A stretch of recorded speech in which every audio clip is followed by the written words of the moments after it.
What's going on, drinking buddies? Real quick, before we get into it this week, I just got a couple live appearance dates coming up. First and foremost, on Halloween proper, Wednesday, October 31st, come out to Spearmint Rhinos, Dames and Games, Topless Sports Bar and Grill for the Vampires and Vixens party. We're going to have a costume contest. We're going to be recording it Now We Drink live stage side. It's going to be awesome. Great drink specials. Come out. Party kicks off at 9 p.m. Say my name at the door for discounted admission. Also, LA, you love podcasts, you love comedy. November 4th, 7 p.m., there's going to be a live taping of the Man Whore podcast at the Dojo of Comedy inside the Sycamore Tavern. If you're unfamiliar with Billy Procida and his awesome podcast, most people try to avoid their exes at all costs. Billy podcasts with them. It's going to be Billy and 4 of his exes for this amazing live podcast experience I'm producing. Come out. Get your discounted tickets now at manwhorepod.com/tickets. Just a quick word from our sponsors. The people that make this shit happen. The people that keep me in alcohol money. Cheers, by the way. First and foremost, we are brought to you by our friends at Vinyl Me Please. Vinyl Me Please is the Record of the Month Club, the best damn Record of the Month Club. In fact, every month, Vinyl Me Please features one album that is essential to the modern vinyl collection. Each record is pressed exclusively for Vinyl Me Please, and it has features you can't get anywhere else, like bonus tracks, inserts, color variants, and it comes packed with a 12x12 album-inspired art print and custom cocktail pairing. How can you go wrong? Vinyl Me Please is not like old-school Record of the Month clubs. No commitment, cancel anytime, it's month to month, it's awesome. So if you want to check out Vinyl Me Please, go to www.joinvmp.com/ANWD. Once again, that is joinvmp.com/ANWD. We are also brought to you this week by our friends at Loot Crate. Loot Crate is a monthly mystery crate that delivers the best in geek and gaming gear. From collectibles, apparel, tech gadgets, art, and other epic gear, it's like Comic-Con in a box. For less than $20 a month, you get 6 to 8 items that include licensed gear, apparel, collectibles, and unique one-of-a-kind items, and more. You'll have until the 19th at 9 p.m. Pacific to subscribe to receive that month's crate. When the cutoff happens, that's it. It's over. You cannot get that crate anymore. And, of course, by supporting our sponsors, you support this show. So sign up today at www.trylootcrate.com/ANWD. That's, again, www.trylootcrate.com/ANWD, and enter the code BRIDGE10 to save 10% off any new subscription. Last, but certainly not least, we are brought to you by our friends at Laughable. Laughable is the #1 comedy podcast app on iOS. Not only can you subscribe to your favorite shows, you can also subscribe to your favorite performers. You can look them up, find out any appearance they've ever made on any other podcast. Are you worried that Laughable may not have your favorite show? Email them and they will add it to the app, generally same day. It is the best podcast app out there, hands down. Android users, it's coming real soon. Go to www.laughable.com, sign up for the mailing list. But for my friends on iOS out there, download that motherfucker right now. Go to the App Store, download it, re-download this episode. You won't regret in the least bit. My guest this week is Imagine. Imagine is an LA-based rapper. We had a really interesting conversation. He's an avid traveler also. I mean, he knows the way to my heart. He brought vodka from Iceland for me to check out. It was a really good conversation. I'm sure you guys will enjoy it. Kick back, relax, pop a cold one. Stay tuned after the show ends for the Now We Drink premiere of Imagine's Mic Check.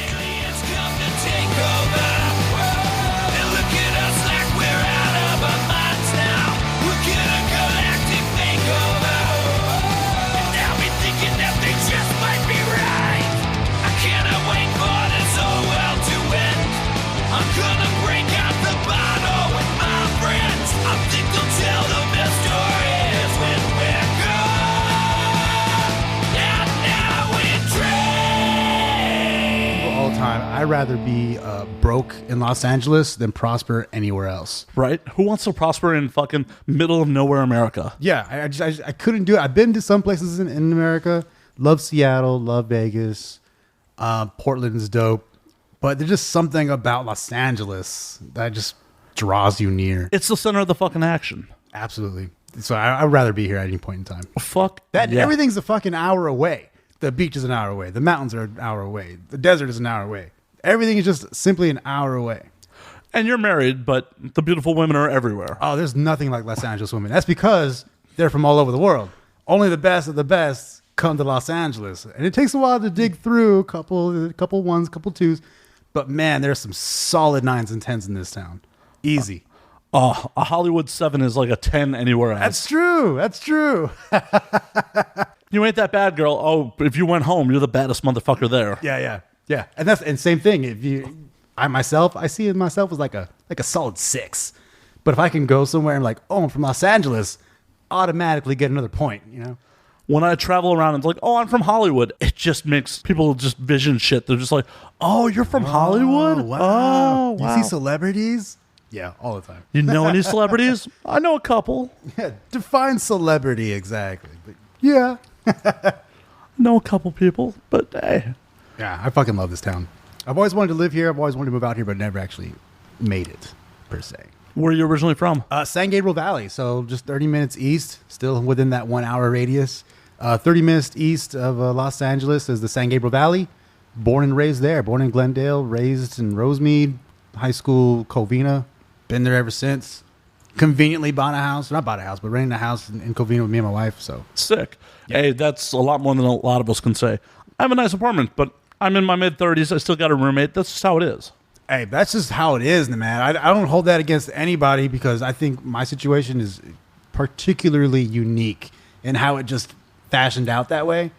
But man, I was getting ready like, oh man, I'm gonna find me a crappy ass studio, some out where in like Silver Lake or Los Feliz and make it happen.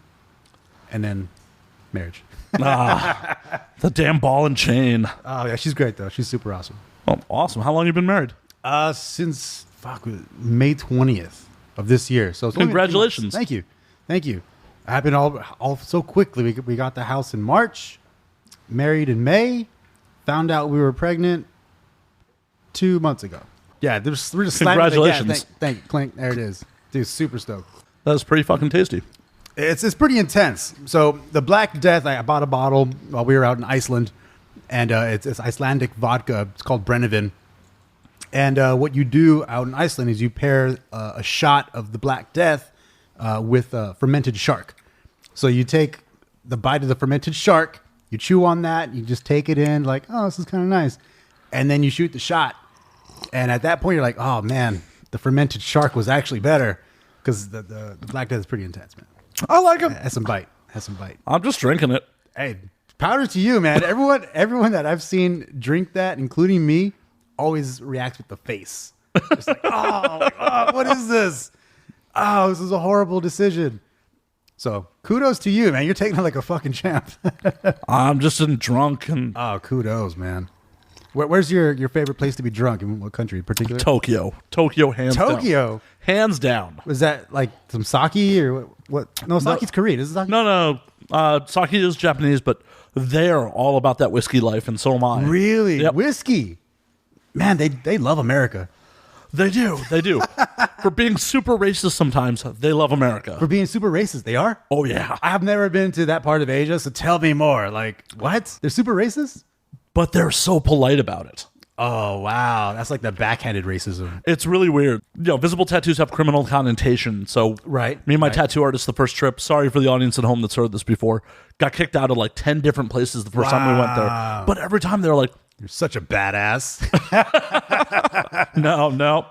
Just some scumbag with a bunch of tattoos. They would just say, so sorry, we're closed. And we'd be like, oh, our bad, we'll go somewhere else. Middle of the day, obviously open. As someone else walks in, they seat them. Other motherfuckers were sitting there eating, and we're just like, oh, we're sorry, we'll go somewhere else. And then get out to the street and be like, oh, wait a minute. They were definitely still open. Did we just experience racism? Like, wow. Or tattooism? What would you call that? I don't know. It's a little bit of racism, but the way I look at it is I would much rather get that level of racism than like someone trying to fight me or spit on me. Yeah, that's true. Yeah. Like, it's Tokyo. We went 5 feet and went somewhere else. Yeah, it's pretty compact. Oh, yeah. It's Manhattan density with LA sprawl. Oh, nice. So good description. Well done. Well done. I may have talked about this once or twice. Oh, okay. Got you. So a well-practiced spiel. Nice. But yeah, it's unreal. Just neon everywhere, signs, just craziness. That's pretty dope. And everyone's so polite. I love it. One day I'm going to make my way out there. You got to go. Yeah, You Tokyo. got to go. But for the audience at home, this is the first podcast since I've been back from Colombia. Welcome back. I amazingly survived. Bogota is something else. But okay, what was your best like experience in Colombia? What's your biggest takeaway?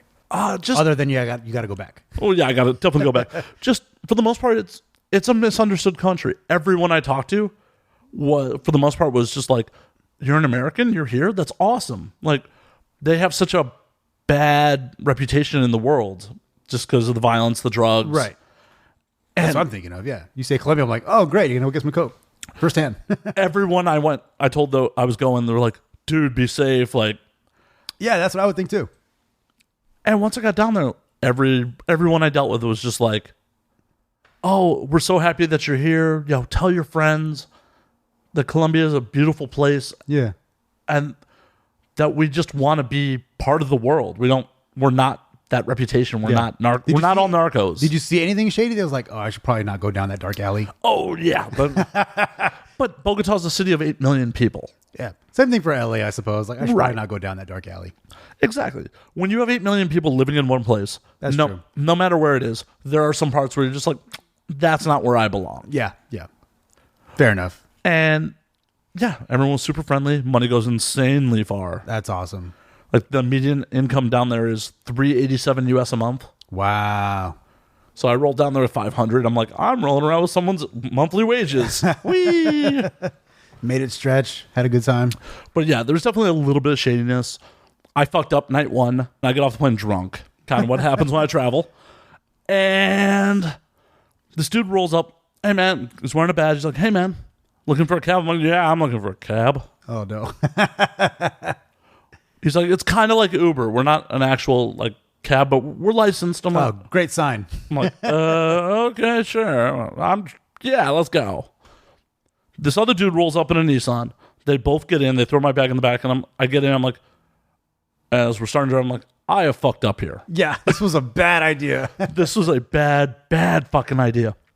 So what you do in those situations when you're in a car with someone you don't trust is you get behind the driver.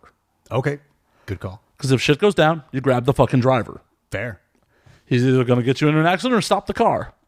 True that. Roll down my window just in case I was going to have to bail out the window or something, or the child locks are engaged or some shit like that. True that. Some Jack Ryan shit. All right. And yeah, it was fine.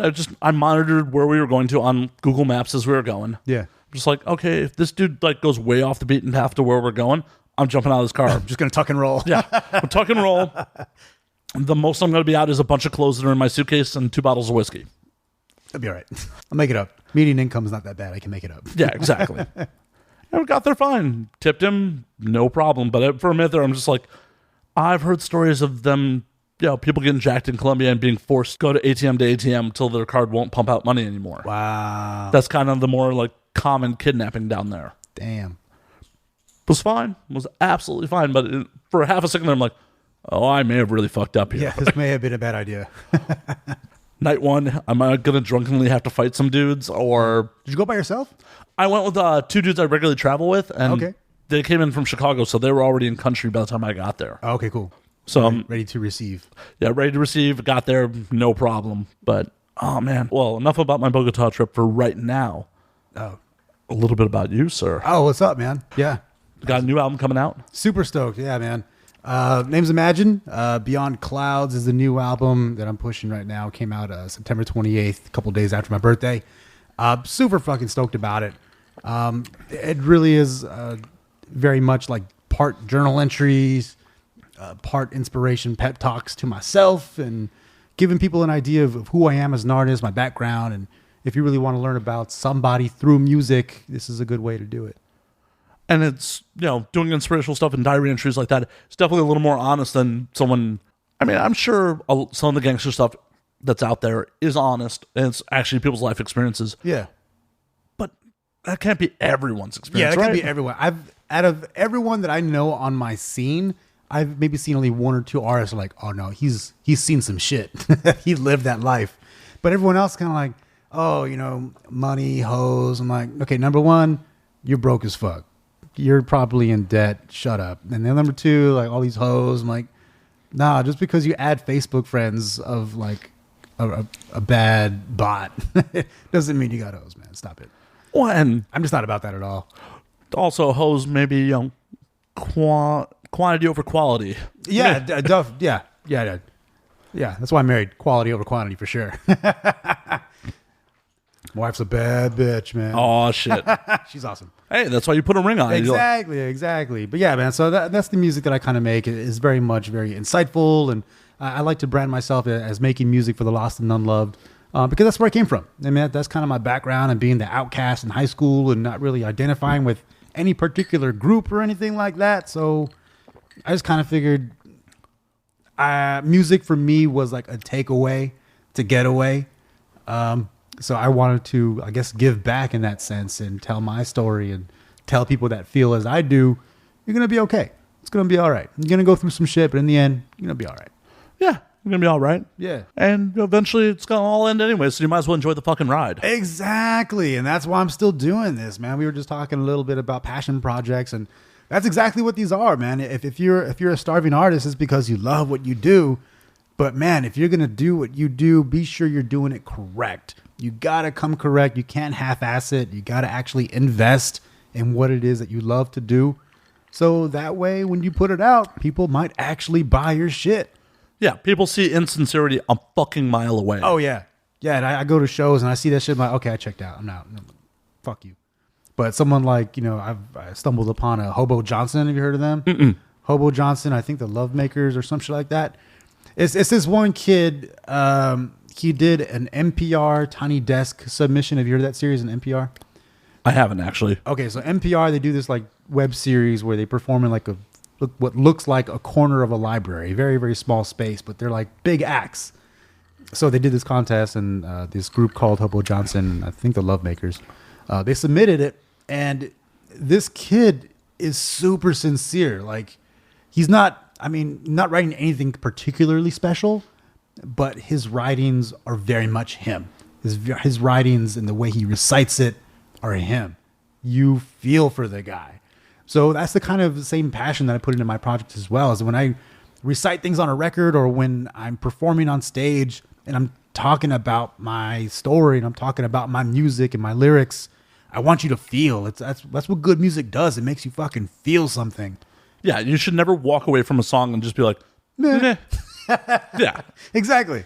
No, that's the definition of what I do not want to happen, for sure. Yeah, that's why like good music, inspiring music, or dark music, they all trigger something in you. Yeah, you're supposed to feel. Good music makes you feel, and that's what I want people to do. So like even the album, like I don't say like it's a compilation of singles. It's not just good songs. It's an album. It's meant to be listened to from front to back. Spend a good hour with it and just digest it and feel it, and like a good album should. You listen to it front to back. I feel like that's a fucking rarity these days in the really iTunes, is. Spotify, single era. Like people want to buy the one track. Yeah, 99 cents on iTunes. Yep, boom, drop that $1. That's it. They don't care about the rest of the album. They don't care about the whole work. Yeah, the work as a whole, for sure. And I think that's what I try to do when I make different types of pieces. So, you were talking about the Liftoff last a little moment ago, and that was the last project I put out. And that bitch was like 21 tracks or some shit like that. It was part original music, part covers, mixtape kind of stuff. But again, it's meant to be listened to as a whole. I like spend a lot of time track listing. Like, okay, this song has to follow this song. This one has to play before this one. And it's a process. Like, it doesn't mix well. You have to really spend time with it. Oh, definitely. What I miss about old CDs, vinyl, stuff like that is like a track leading directly into the other track. Yeah. That's awesome stuff. Yeah, I have that happen. And actually, funny thing about the Liftoff, the last song on the Liftoff ends with the intro to this album. Really? And that happens on both of my albums. So my other album was called Still Within Reach. The mixtape before that was called ... Julian, which is my real name. So Julian, at the end of that project, the last, I guess, music you hear is the intro to Still Within Reach. And I've done that back to back with both projects. Is that something you're going to continue doing the whole way through? It wasn't intentional, but it kind of just happened that way. So if it continues to happen and manifest the way that it does, then absolutely. But You should. I mean, that would be a unique stamp on your albums. Like, oh, this is just one long ongoing series. yeah, that'd be pretty badass. It's like a Marvel universe of Imagine music. Exactly. Like, no. You got to pick up the first album because it leads into exactly. Start leaving Easter eggs in the albums in between each other. Maybe I have. Hey, You may have to go pick them up and see. Yeah, you have to listen and find out and listen to it, man. Because it really is. There's some stuff in there that if I mention something on one track and then, songs later, you're like, wait, I think he referenced something like that in the other album. Yeah, it's all tied together. And I like that intricacy of it, for sure. Definitely. So down the road with, child on the way, marriage, is this new album reflecting some of that? Is there some... At the end of it. So this album has been 5 years in the making. It's now 2018. I started working on this album immediately following my debut album, Still Within Reach. And that was in 2013. It just kind of started just snowballing in the right amount of songs. They started to manifest. Some songs fell off the album because they no longer fit the theme and the overall picture of what we were trying to do. So potentially some of it seeped into it, I suppose. Yeah. I know one song for sure. My wife was a definite inspiration for sure. That's fucking awesome. And I can only guess that the future albums are going to be more about fatherhood and... Yeah, it's got to be a reflection of who you are. I mean, it's funny how you see like independent artists, when they start out, they have like a really gritty, debut or lifestyle in particular. But then, you're no longer living like that. So like Eminem, like when the Slim Shady LP, super dark, super rigid, like, fuck, man, this guy has seen some shit. But now, flash forward to now, it's like, well, you can't rap about that no more. So I'm sure there's still some type of things that you can reference back to because you still hold on to those experiences, but can't rap about being broke no more. Like, right. You can't rap about being out in the streets when the streets are in Beverly Hills. Yeah. And you're surrounded by like a gang of security guards. Like, it doesn't work the same way. No. But nevertheless, it does reflect where your current status is or your impact and what it is that you have to say. And does it matter anymore? And is it a true reflection of who you are as a person? Or are you trying to live as a character? So we'll see. I feel like Imagine and myself are one and the same. So it should be always an honest partnership. That's awesome. I'm curious about your process because everyone goes through some dark times. Mm-hmm. It's just part of the human existence. Yeah, where do you find the inspiration to write about positive things when shit is so dark? Yeah. It's because I'm by myself. When you're by yourself and you have nothing else to really depend on or something to pull you out, you don't have a strong family or you don't have strong friendships. You're born by yourself, you die by yourself.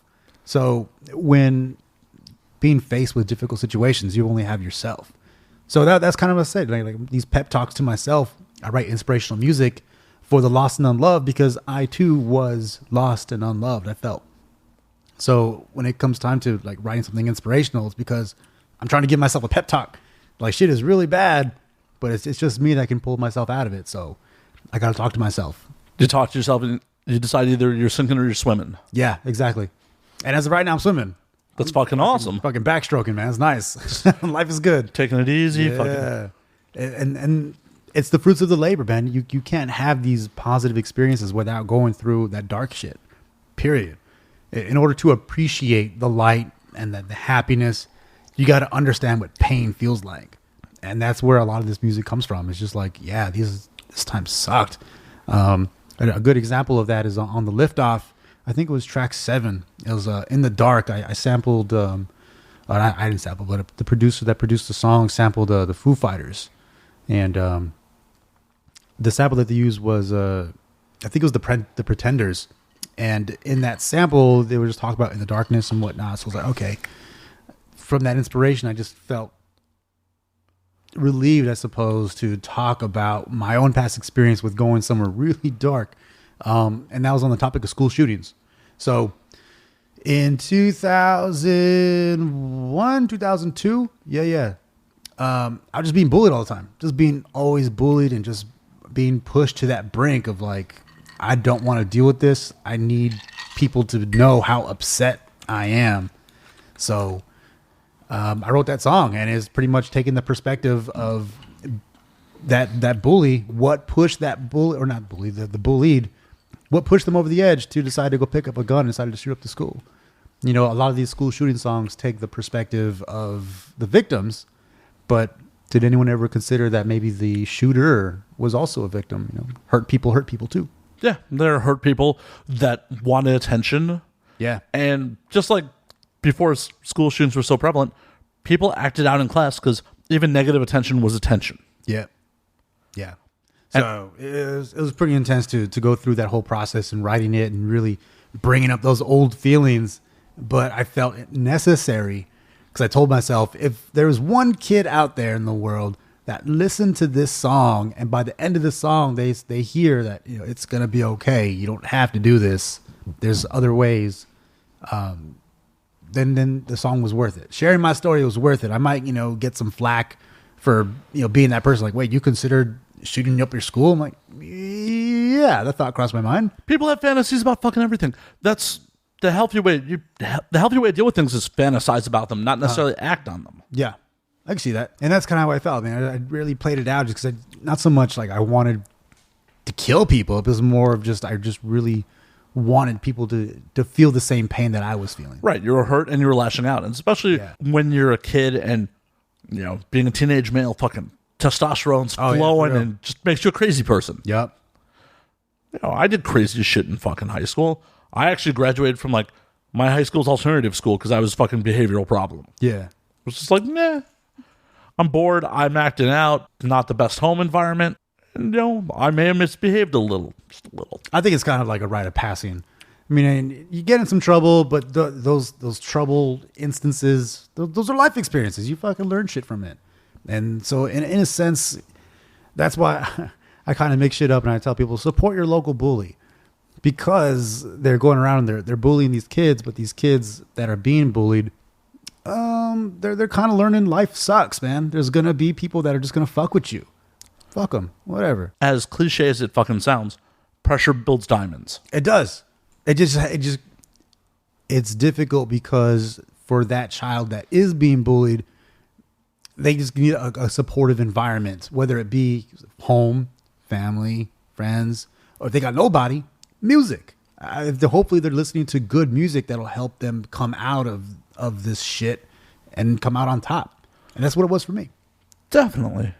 Well, so like what age, like what year was high school for you? High school, I started in 1999 and graduated in 2003. Cool. Yeah. So just a little younger than me. Aging myself. Hey, a little younger than me. So I graduated in 99. Hey. But one thing, I don't know if kids do that these days, but I know back in the day, you know, internet wasn't as prevalent. Back in my day, internet wasn't as prevalent. I would just go into my room and turn on music, fucking blare music. I don't think kids do that anymore. I feel like music is just background noise to the internet and other shit. Good point. Very good point. I haven't really thought about that. That sucks. Yeah. That's fucking horrible, man. Because like you said, you go in, you throw on a good LP and you gravitate towards the sound. It manifests what it is that you feel. Oh, man. Yeah, I remember just rocking out in my bedroom, man. Just fucking rocking it out, letting all that energy out. For sure. Besides being in the car, when was the last time you just sat down and listened to music? No other distractions, nothing, just music. I do that often. And that's only because if I have an artist that I am a huge fan of, I want to listen to their music, not even so much as a fan anymore, but as a peer. I sit down, I listen to it, and I like articulate what it is that they were doing. I dissect it and then start figuring out, how can I do that? Or how can I be better than that? I've heard some projects, I'm like, y'all suck. You guys let me down, man. Why is it that I can make better music than my heroes? This is fucking horrible. And then I also listen to a lot of independent music. So like myself, I'm a local artist, so I in turn support local artists. So a lot of good friends of mine are great musicians. And I listen to the music. I want to give as much attention to the music as they put into it as well. It deserves that much respect. Definitely. But I feel like you're the exception, not the rule there. Oh, unfortunately. That's super sad, right? Yeah. It's super sad that, you know, music is not just meant to be background fucking elevator Mozart shit. I want people to actually sit down, like listen to it So even if you're in your car in your traffic and you listen to the podcast, listen to your favorite album, listen to something where like, I'm going to intently listen to this and enjoy it. Well, the car is great for that, but I feel like other times, since most people are listening to music on this, Yeah, the phone. Yeah. the fucking phone, that they're like, oh yeah, I'll listen to music in my headphones, and then, oh, I'm going to look at Facebook, I'm going to look at Instagram. Yeah. And they're not really soaking it all in. Yeah. Yeah, and it's sad, man, because there's some really good fucking music coming out. I mean, especially just from like the local artists that are not getting that, record deal or support and millions of dollars in marketing. They're still fucking great musicians. Like some of my favorite records are from my friends, and that's fucking awesome, man. Well, that's the beautiful part about the day and age we're in now, is DIY is totally viable without a ton of fucking money. Hell yeah, DIY till I die, man. Like this podcast setup 10 years ago wouldn't be fucking possible. No, not at all. And it sounds crisp. There's a nice space for it. You got the mixing board. I mean, dude, this is a nice setup. And yeah, you're right. 10 years ago, no fucking chance in hell. Yeah, 10 years ago, I was doing music. We had to pay for studio time. We had to pay professional producers to mix, master, everything. Yep. These days, a laptop and a little bit of an investment in yourself. Oh yeah, you got to learn. That's why I say you got to come correct. You can't just half-ass it. If you're going to try and mix and master your own shit like I tried to used to, it was because I was learning the craft. I really tried to learn what it was. And eventually I was like, oh, there's way too many fucking knobs. Nah. So that's why I partnered up with my homie Frankie Valentine for Beyond Clouds, and he executive produced this album. And it sounds fucking beautiful because someone invested in the time to learn their craft. And you can totally do it yourself. You just got to take the time, the effort, the discipline, and actually pull it off. But it's totally possible. Yeah, it's totally possible these days, which is fucking amazing. And between YouTube and SoundCloud, the barrier of entry is not there that it once was. Because even 10 years ago, I was essentially dealing with local artists in Chicago. Yeah. And none of those guys would have ever put an album out if it wasn't me finding them at a bar being like, I like your sound, I want to work with you. Yeah. And me dropping capital into their albums. Yeah, and with that, comes the shine that they deserve because they make good fucking music, and the world deserves to hear this good fucking music. Like, I mean, just imagine like no one investing in Nirvana because they were a fucking garage band, no one fucking cared. Come on, man! Like, there's another Nirvana out there. There's another Kendrick Lamar out there. There's another Dr. Dre out there. They just need support from their friends, family, and friends, and fucking fans. And they need drive. 100% what I used to tell my artists, and I still believe this today, drive will get you further than talent. You got to have talent. Oh, yeah. But drive will get you further. Yeah, I think before the internet, talent beat drive. I would say before the internet, talent beat drive, and that's because if you were good enough, people would listen, people would come back, people would be invested because they wanted to see you. But yes and no. I have to disagree a little bit because the problem is if you have the best sound in the world and no one fucking knows about it, it doesn't matter. If you don't have the drive to get out there and play shows, get on the road, make some sacrifices to do it, Yeah. it didn't matter. Well, yeah, I mean, you have to have some amount of, drive to actually invest in what it is you do. Otherwise, you're going to be a starving artist because, I don't want to invest in marketing. Well, you're not going to go anywhere. Some of the bands I worked with, I mean, I love those guys to death. That gave me a lot of experience and I loved working with them. Getting them to be like, hey, take a weekend off your day job. I'm going to book you guys out a small tour. Yeah. Let's do it. Oh, man, I can't take off work. Yeah. Where's it going to be, man? Yeah. Where's it going to be? What do you want to be? Do you want to be the fucking local hero that plays out in bars? Or do you want to fucking make something of yourself? Yep. I was on the same boat, man. I accumulate my vacation time from my 9 to 5 for that very reason. When it's time to go on tour, like, okay, I'm going to be gone for a couple weeks because I'm going to try to give this a shot. Yeah. And that's the only way you could do it. I mean, I got to pay the bills, but I'm also going to give this a legitimate shot. And who knows where it can go until you invest in actually trying to go there. And people they need to find the balance of drive, talent, because some of the people that are trying out for American Idol, they're kidding themselves. They're never going to be shit. Yeah. Facts. It's just what it is. Sorry, William Hung. Hey, William Hung works for the LA County Coroner's Office these days. Good for him, man. Yeah, like, he's got a real career. He's doing better than either one of us. When they were saying he was killing shit, they weren't kidding. They were not kidding. But yeah, I mean, nowadays, after the internet, you realize that there's a lot of people that have talent, but do they have the drive? And at this point in the game, if you are willing to invest in understanding how the game works, you'll get further than the guy with talent for sure. Definitely. And unfortunately, it sucks because sometimes people would drive. They just got a lot of spare time and a little bit of talent, and now we got shitty music. Womp womp. Hey, you know what? More power to them from fucking, making. Oh, absolutely. I'm not knocking their hustle. Absolutely not. I mean, fucking anyone that's willing to do work and for it to bear fruit, dude, more power to you. It just irritates me to see potential wasted. You have people that do fucking amazing work, and they're just not willing to put in the work to display it. And they're like, you got this talent. You're fucking amazing.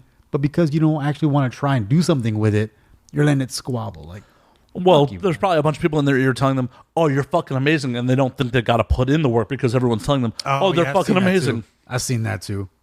Stupid. Oh, absolutely. Yeah, people are like, "Oh, like I rock this show, I rock this show." I'm like, yeah, because you're in your area code. Go to a different area code, then tell me if you're gonna rock some shit. Because otherwise, your friends are not gonna make that drive out to a different state to support you, or different county at that. Exactly. Or fucking in LA, they're not going to go to Santa Monica. Yeah. That's not going to happen. I would not book a show in Santa Monica unless I knew I had a solid fan base. Right. They're not going. They're just not going to go. Right. It's like, especially you go out of state, it's crazy. Just the balancing act between drive and talent. Yeah, you got to have it. I kind of touched upon that too. Also in the liftoff, I took excerpts of Dave Grohl, who I really look up to.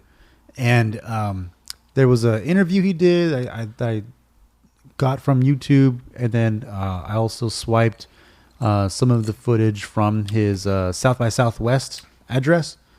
Oh man, great stuff! And I found a good producer, made a good piano backing, and just combined it, and it's a beautiful piece. It's so inspirational just to hear Dave Grohl talk about what it takes to be an independent and just to fucking do it, man. Like, this is you. This is your voice. Do something with it. There's never has there ever been a time to do something and have that at your fingertips. I met John Favreau once. Fucking love John Favreau. Director of Iron Man, Elf. He wrote Swingers. Yeah. You know Swingers? Of course I know Swingers. Dude, fuck yeah. We'll get into Swingers in a minute, but keep on with your story. So I met him in the back alley behind Jimmy Kimmel Live, where they film. I was waiting out there to meet him. There was a ton of people waiting to meet Kim Kardashian. Kim came out, big whoop. She signed some autographs, and she left. And as soon as she left, all the crowds left. So I was like, oh, fuck, it's just me and my girlfriend at the time waiting for John Favreau. He hadn't come out yet. And fuck, I was waiting. And he fucking comes out. And I was like, oh, shit. I was like, hey, John. And he turns around and he's like, can I talk to you for a second? And he's like, oh, okay. $1 million moment. Just me, John Favreau, in a back alley of Hollywood, just talking shit. Oh, man, it's fucking awesome. And the best advice he gave me was, don't wait. What are you waiting for? There's so much technology now that everything is at your fingertips to get what you made out. What are you waiting for? Changed my life. Everything I know, like, why are you waiting? You're mixing down this project. You're trying to make this perfect. Fuck that. Just put it out. You know you do good work. Put it out. Share it. Let it speak for itself. And that's what we do. Yeah. And that's what you got to do. That's what you got to do, man. Uncle John for the win, for sure. Favreau, shit. To backtrack to Swingers real quick. Yeah. Talk Swingers to me, man. Favorite movie of all time. I love that movie. I love that movie. And it's so fucked up because that movie hit me in different places and different points in my life. Yeah. So I first saw it when it came out, like DVD, VHS, back in the 90s. Yep. I just laughed my ass off. Oh, you're so money, baby. You're so money. Yeah. You got to get something for free when you come to Vegas. Yeah, dude, there's so many classic lines that you cannot forget from that movie, dude. Fast forward 10, 15 years later, had a messy breakup. Yeah. And I relate to Mike so hard. I'm just like, oh, I relate to the, I don't want to leave my fucking apartment. Is she going to call? Yeah, dude. That's the breakup movie. If you are a guy in Los Angeles, or usually a guy in general, but mostly Los Angeles, fucking watch Swingers as your rebound. Don't go out and find a woman. Just pop in Swingers and watch that a million times. Do both. Just do both. Do a little bit of both.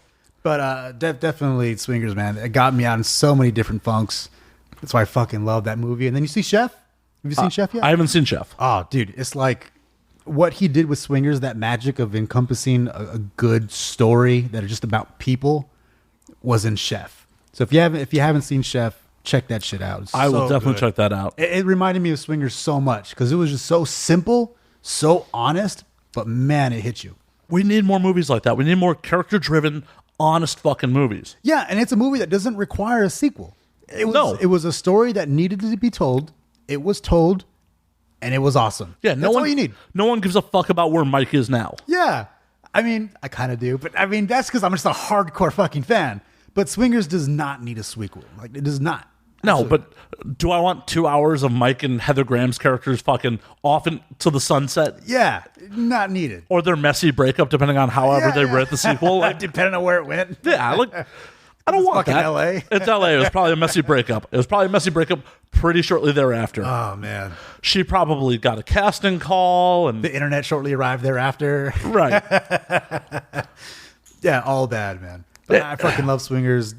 If you have not seen that shit, pop it in. It's one of the greatest. It's one of the greatest Los Angeles movies, I would say. Oh yeah, and when I first saw it, I hadn't even been to LA. So coming out here and being like, oh, I know where that is. Chicago?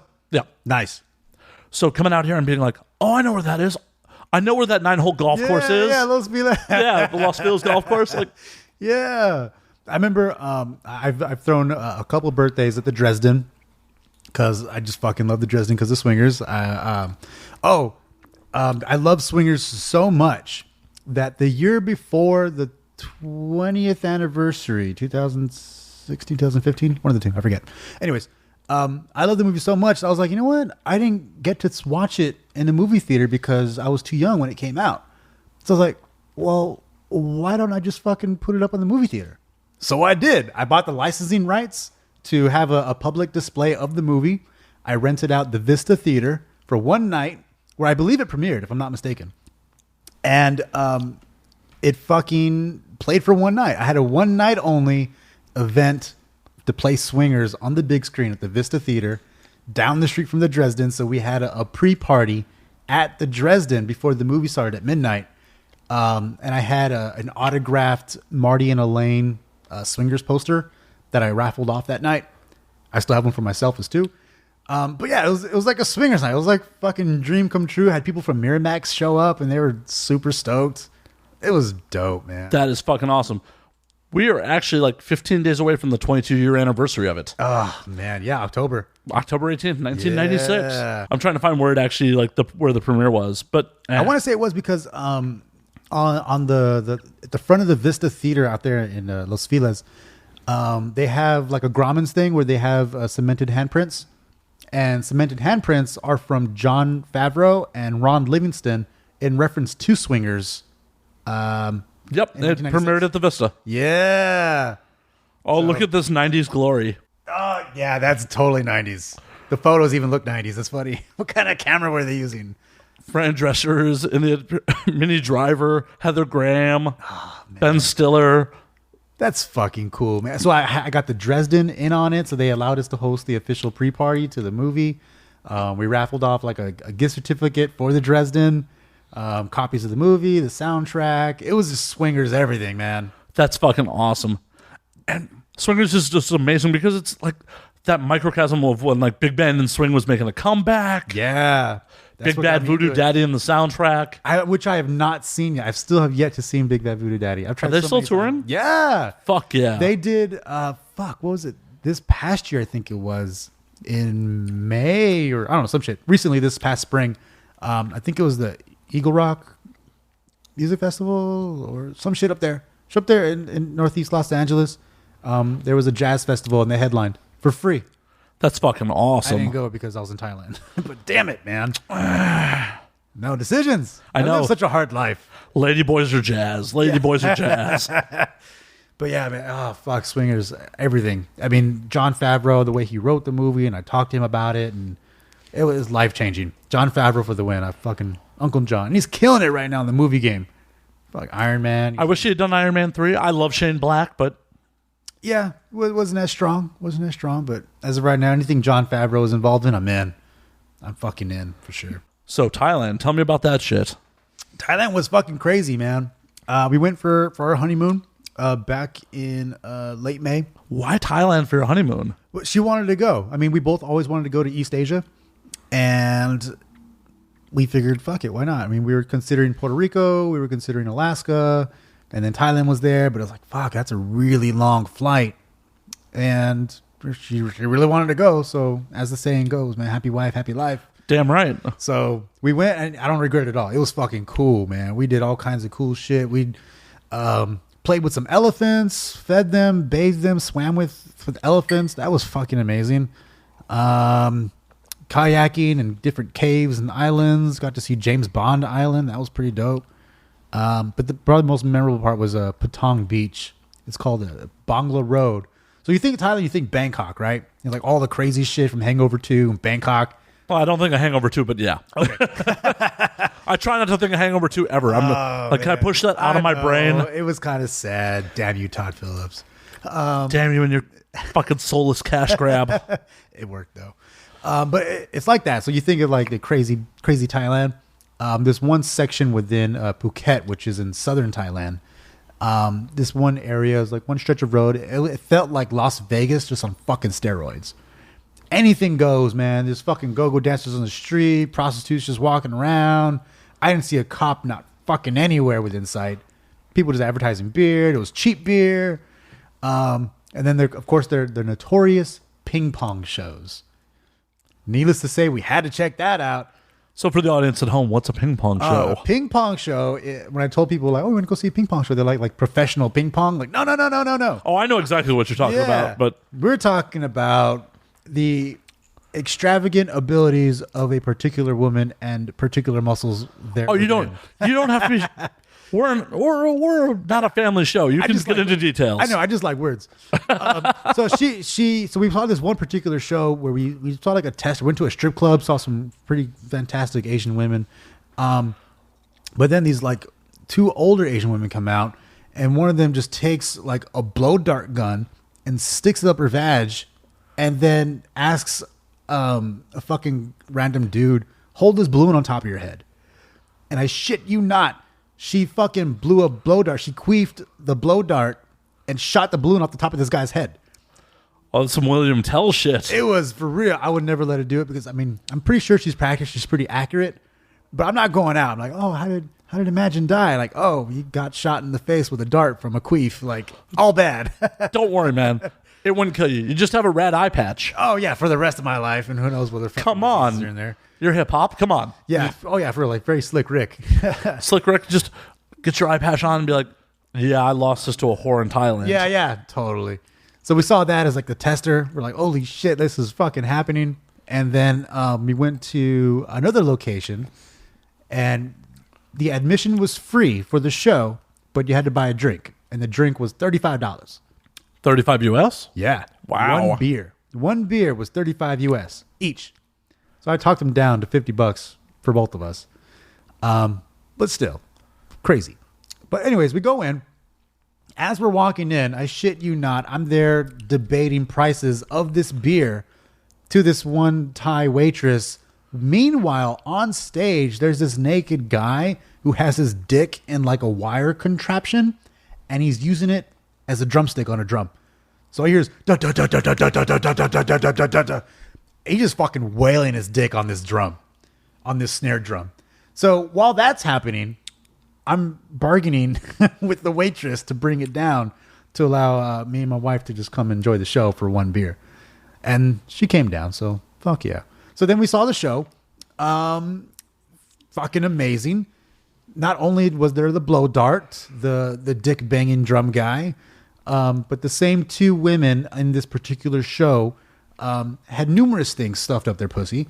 So one time they had the ping pong balls, of course, so that's natural. She throw it in there, she spit it back out, and then swat it with her hand into the crowd. And usually, like, it's funny because you see a crowd and they want to like, oh, I want that, yeah, free shit. Total opposite. The fucking ping pong ball flied into the crowd, and everyone's like, ah. It's like a bunch of my friends when the bouquet gets thrown, just parting in the Red Sea. Yeah, Red Sea. Like, no. Yeah, totes. It's exactly what fucking happened. So the ping pong ball, the blow dart came out again. The other ones that were fucking crazy. Oh, like the never ending handkerchief, like the magician. Oh, It just kept going. It just kept going.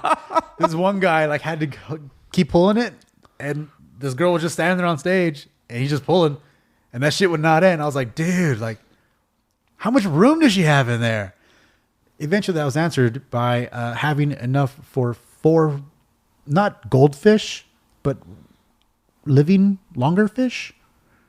Yeah, in there. How'd the fish breathe? I don't know. I guess they held their breath, or maybe it was wet enough where they did breathe in there. I don't know if vaginal fluid has that much oxygen in it. I don't know. So this one lady, so she comes out, she brings a little fish bowl, and it's full of water, and there's nothing in it. We're like, what is she doing? At this point, anything goes. I don't know. So she puts down the little goldfish bowl, and it's just there, and she stands on top of it, and she's like dancing back and forth on top of it, and then she positions herself like she's aiming, like she's gonna pee in it, and bloop, fucking fish comes out, and it starts swimming in the fish bowl. We're just like, what the fuck is happening right now? And then she did that 3 more times. I would put money that she put a bunch of water up there too. I would hope so. I'd hope so. Poor fish.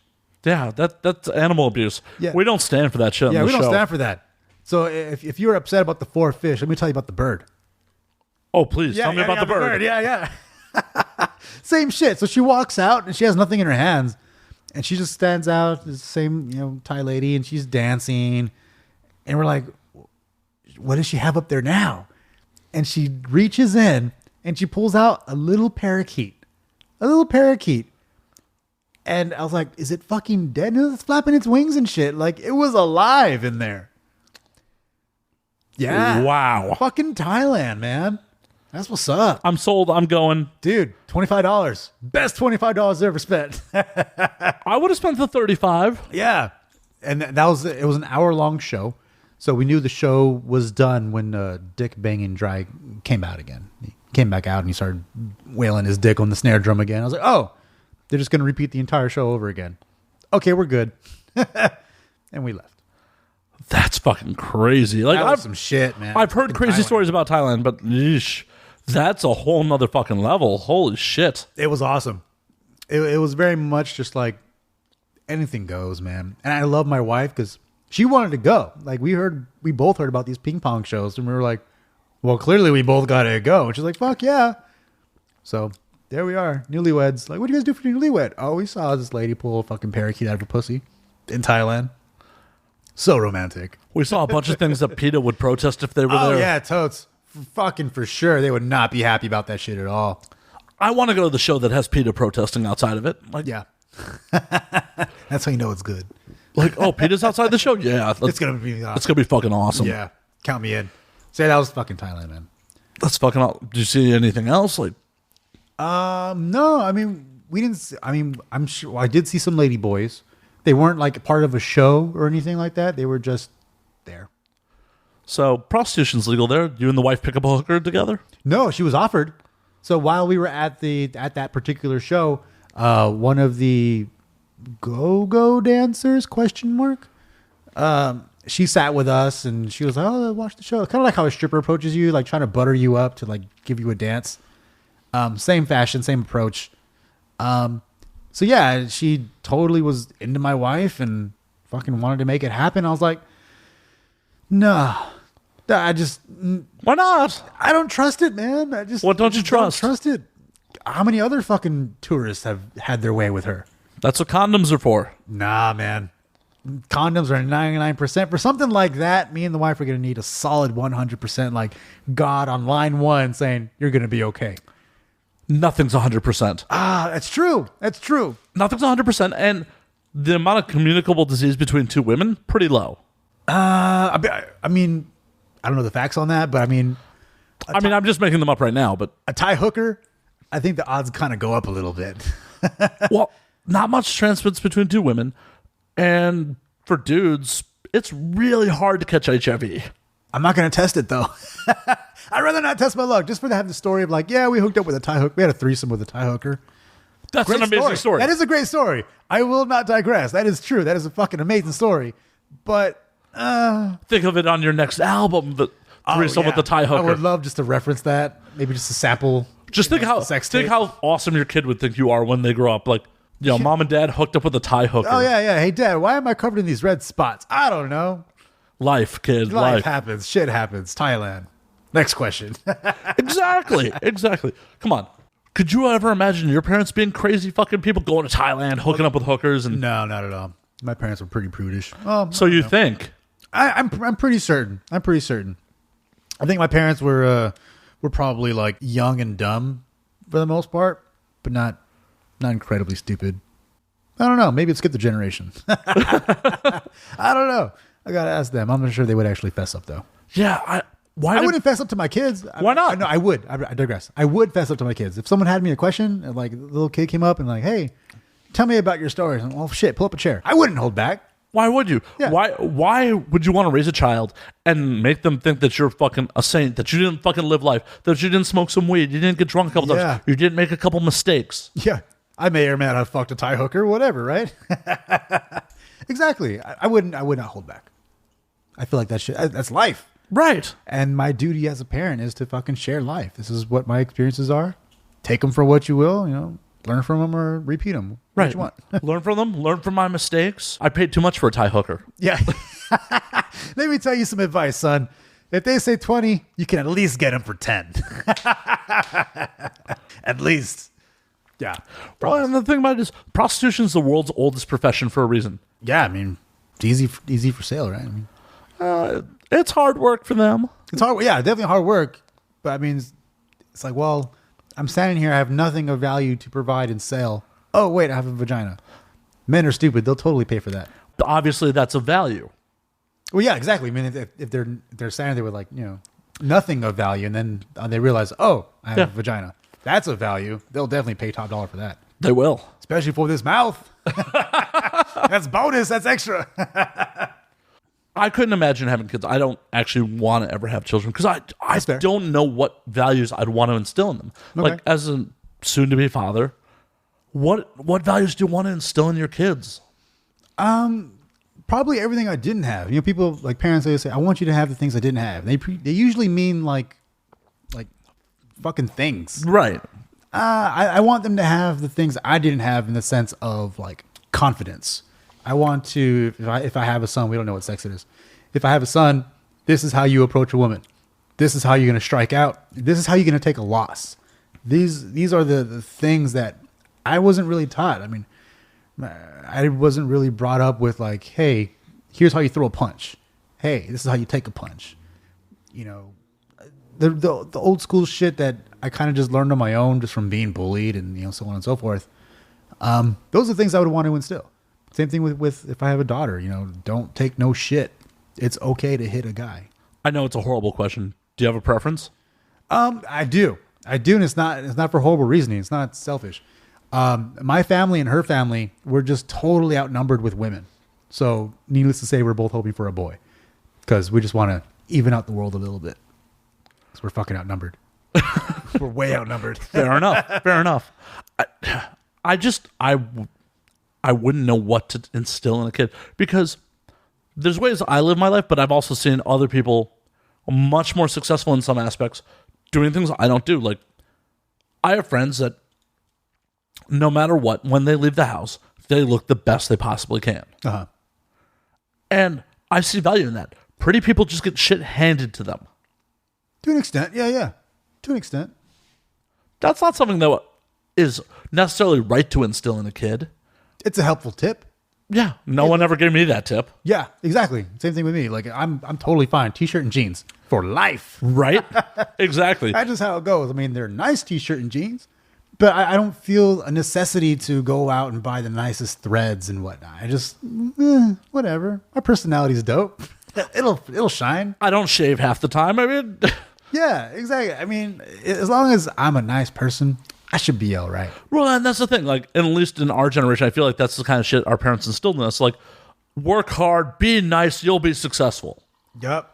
Those are not necessarily the successful people. No, not at all. And the same reason why, you have artists that are super dope, but not successful. Maybe they didn't dress nicely. Yeah, it's just like, oh no, be the most attractive person you possibly can. people will just want to hand you shit. I mean, I've definitely had it happen where, like, I've been at a bar with better looking friends than me, and I've had women literally reach over me to introduce themselves to my friends. Oh, nice. I have no problem in that situation being a dick and like licking their arm or something. I'm not going to quite take it that far, but I will. I'd do it. Fuck you. I'll just interject myself and be like, yo, I'm Matt. Or like, excuse me. But I'm not hating on my friend for putting I would bite their arm or some shit like putting more effort into the game than I did. that. Okay. But that's just not something that was instilled in me at youth. Was like, oh, no. People just hand pretty people shit. Yeah. To an extent, it kind of just goes down that way. I should probably start dressing nicer. Yeah, we both should. Nah, I'm married. I'm good. She ain't going nowhere. I got no one to impress. I don't know. I've never been married, not successfully. That might be one of the fallacies, is just when getting comfortable. That's you gotta that one time in Vegas, it got crazy. go back episodes. Yeah, pretty much. Good times. Yeah. She left me at the altar via text. Nice, man. Via text. Just waiting literally at the altar and you get it like your buzz? No, I was still in my room, but Damn, by text. It's not like we were dating. We got drunk. It was a thing. Oh, okay. Then yeah fuck it. Oh, Vegas. No, it's just made for hilarious social Vegas. media. Yeah. Shit happens. Oh, exactly. I fucking love Vegas. I'm performing soon. I've been trying to book a Vegas show for so fucking long, and I fucking finally did it. Where are you playing in Vegas? This place called Ninja Karaoke. Apparently, it's one of the more up and coming local spots. So, I mean, I've done some pretty dope shows. I've opened a couple music festivals with big names on it, like Redman, Fat Joe. That was Solstice in 2011. That was cool. I opened for Asher Roth in 2016, maybe. Sure. And then I just recently achieved one of my lifelong dreams, and I opened for Lupe Fiasco. Huge impression for me. So I've done pretty well for myself, but for the most part, I'm pretty like your local rapper. So I take shows when I can, when they're beneficial. I'm not going to just perform at any fucking whack ass spot just for the sake of performing. But so I've been trying to book shows outside of Los Angeles because that's where it's at, man. You got to go outside of your comfort bubble. And I've been trying to book Vegas for so long, and I finally did it. So Sunday, October 17th, 14th. Sunday, October 14th. Yep. I'm opening for the homie Noah James at Ninja Karaoke in Las Vegas. Very cool. Super stoked for that. Silly question. When you book, do you try to book yourself or is someone else booking you? Oh, I always book a DIY. DIY till I die. That's how I booked this show. It is. It 100% came together. I reached out and, I look for different outlets and platforms and say, hey, I think that your platform would be super dope for what it is. I think I would fit well. And my personality, like, I don't give a fuck. I just talk out of my ass most of the time. And I felt like this is a good show to kind of have that conversation. Fuck yeah. So I reached out and like, hey man, like, this is I'm Imagine. I just released an album. I'm looking for different platforms to come and fucking promote who I am in my new album and what's up. And you were like, you don't suck that much. You're cool. I may have booked this while on a toilet in Colombia. There you go. Down. I don't give a fuck. I booked it. Right? DIY. I mean, that's really what it is. When you find out where you fit in, what markets you want to break through in, and just fucking ask. You never know until you ask. I mean, that's damn how right. I approached John Favreau. I was like, hey, John, can I fucking talk to you? Worst thing he was going to say is, no, go fuck yourself. I'm going home. Exactly. But I found one in my time in music. It was crazy how many venues, if the band tried to book themselves, wouldn't take them, but someone else calling for them, even being a label no one's heard of, just being like, yeah, you're on a label, we'll book you. Interesting. Well, so going back to myself as well, in 2010, I started my own entertainment label called Stars and Street Lamps, which I've been producing all my stuff under. So I have myself, my own moniker, Imagine. I produce under that label, Stars and Street Lamps. I also have a podcast with me and my friend Motion called the Social Nuisance Podcast, where we talk about current events, philosophy, and all that good shit. That's under the Stars and Street Lamps label. And then my travel vlog with me and my wife. So we have a YouTube vlog where we just fucking. So you want to watch the Thailand adventures? There's no actual footage of the fucking ping pong show. Yeah, you get demonetized and kicked off YouTube real quick with that shit. Yeah, but you get to see us playing with elephants. Hey. So the trip to Costa Rica and Iceland and everywhere else that we go traveling, we take the GoPro and we have a vlog. And Audacious Adventures is on YouTube, and that's under the Stars and Streetlights label as well. Very cool. Very cool. Yeah. Yeah, you're killing it. Fuck. DIY, man. If you want to fucking do something like Jon Favreau said, why wait? Just fucking do it. Damn fucking right. So here it is. I'm a fucking rapper. I'm a podcaster. I'm a travel vlogger. Just fucking do it. Label head, I guess you could say. Fuck, why not? Sure. Dude, I feel like I'm not doing enough with my life right now. Shit. I just fucking love working. I'm a workaholic for sure, man. I'm always working. That's my hobby. I fucking love work. I love the taste of success. Like when you hit me back up and you're like, yeah, we'll book you for the show. You free this particular day? I was like, fuck yeah, that's a win, man. Like, I presented myself in a manner where he was like, who the fuck is this guy? Okay, he seems pretty legit. Yeah, that's a win. Like, I did good. Same thing with like all the other shows I booked. The Las Vegas show, the fucking Portland show. Trying to go back on tour. I had to cancel my Northwest leg this past summer. That was fucked up. What happened? Work, man. This time the 9 to 5 won. Normally it's kind of like I got the vacation time, but the stars aligned in a particular way. I was like, fuck, I just can't do it. Postponed, not defeated, just simply postponed. So I'll be back out there, no problem.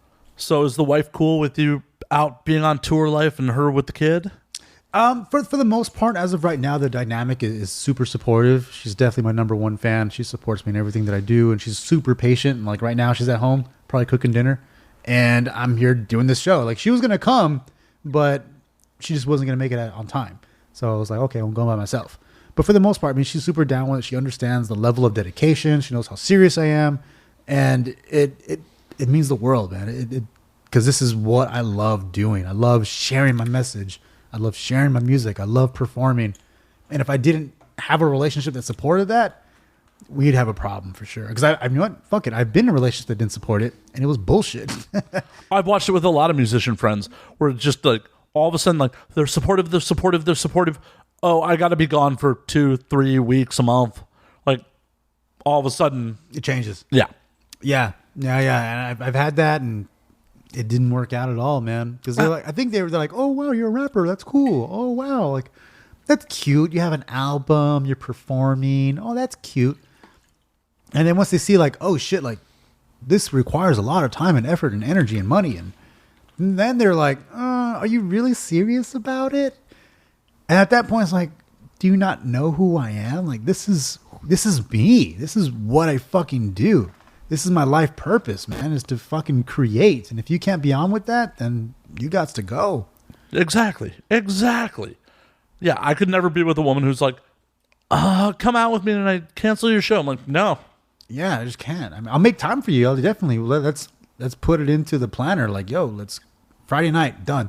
Like this upcoming, October 13th, my wife's got a surprise for me. I don't fucking know what it is, but she was like, nope, that day you're mine. Done. Booked. I'm like, okay. But it's booked. It's not like you had a show booked that night. Exactly. I didn't cancel anything for Right. it. She knows how this goes, and she booked me. So I'm like, okay, dope. That's fucking awesome. Yeah, that is a goddamn rarity. Yeah. Because I've watched so many relationships fall apart on people being like, oh, it's all well and good till you got to do musician shit. Yeah. It's like, oh yeah, book a tour. Yeah, great. Yeah. Let me ask my wife first. Like, Yeah. Oh man, it doesn't work that way. I love your talent. Yeah. Do you understand? In addition to my talent, I got to go perform for people. Yeah, it's work. It's a fun job. Like this is fun. This is great having a podcast and just fucking a good conversation that we get to share with the world. But it's still work. I mean, it requires time, effort, and energy to fucking be here. Exactly. And then promote it afterwards for sure. Promote it afterwards. This will be probably about 2-3 hours of me editing it afterwards. Dope. It requires effort, man. Exactly. Yeah. I lose sleep over fucking editing shit. Yeah, it's I've like fucking been there, man. I know what's up. there's plenty of times where like, oh shit, the episode's got to be out. Real life got in the way of me getting editing done. I was editing up until an hour before you got here. Nice. I remember just being like 4 a.m, like, fuck. Yep. I finished tomorrow's episode, went and had my cigar, and here we are. And it feels good, right? You fucking did work. Exactly. And the worst part about it is I'm not super happy with the edit, so I may go back once we get off air and go back and do it again. I totally understand. It's the curse of being a perfectionist, no doubt. Well, in just such a saturated market, you gotta be good. Exactly. Yeah, on the liftoff, go to track 10. That's the Dave Grohl one. And I listened to it while I was outside. Oh, dude, he was just like, you gotta be badass. You just gotta be good at what you do. Now, you can be great, you can be talented, but you just fucking gotta be good. You gotta come correct in this market. If it's DIY, that means everybody could do it. That means you gotta be better. Damn right. And what I love, I've said this 100 fucking times, what I love about the podcast medium is it is the last Wild West fucking medium. How so?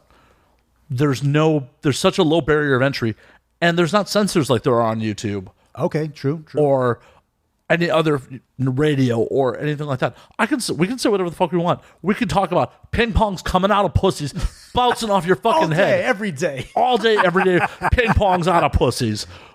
And we can say that shit, and no one's going to be like, sorry, you've been demonetized because we're talking about ping pongs out of pussies. That's true. Yeah. Even music, if you want commercial radio airplay. Yeah, that's true. Yeah, podcast would be that medium because I can't think of anything else that could fit that bill. Nope. YouTube will be like, you said fuck?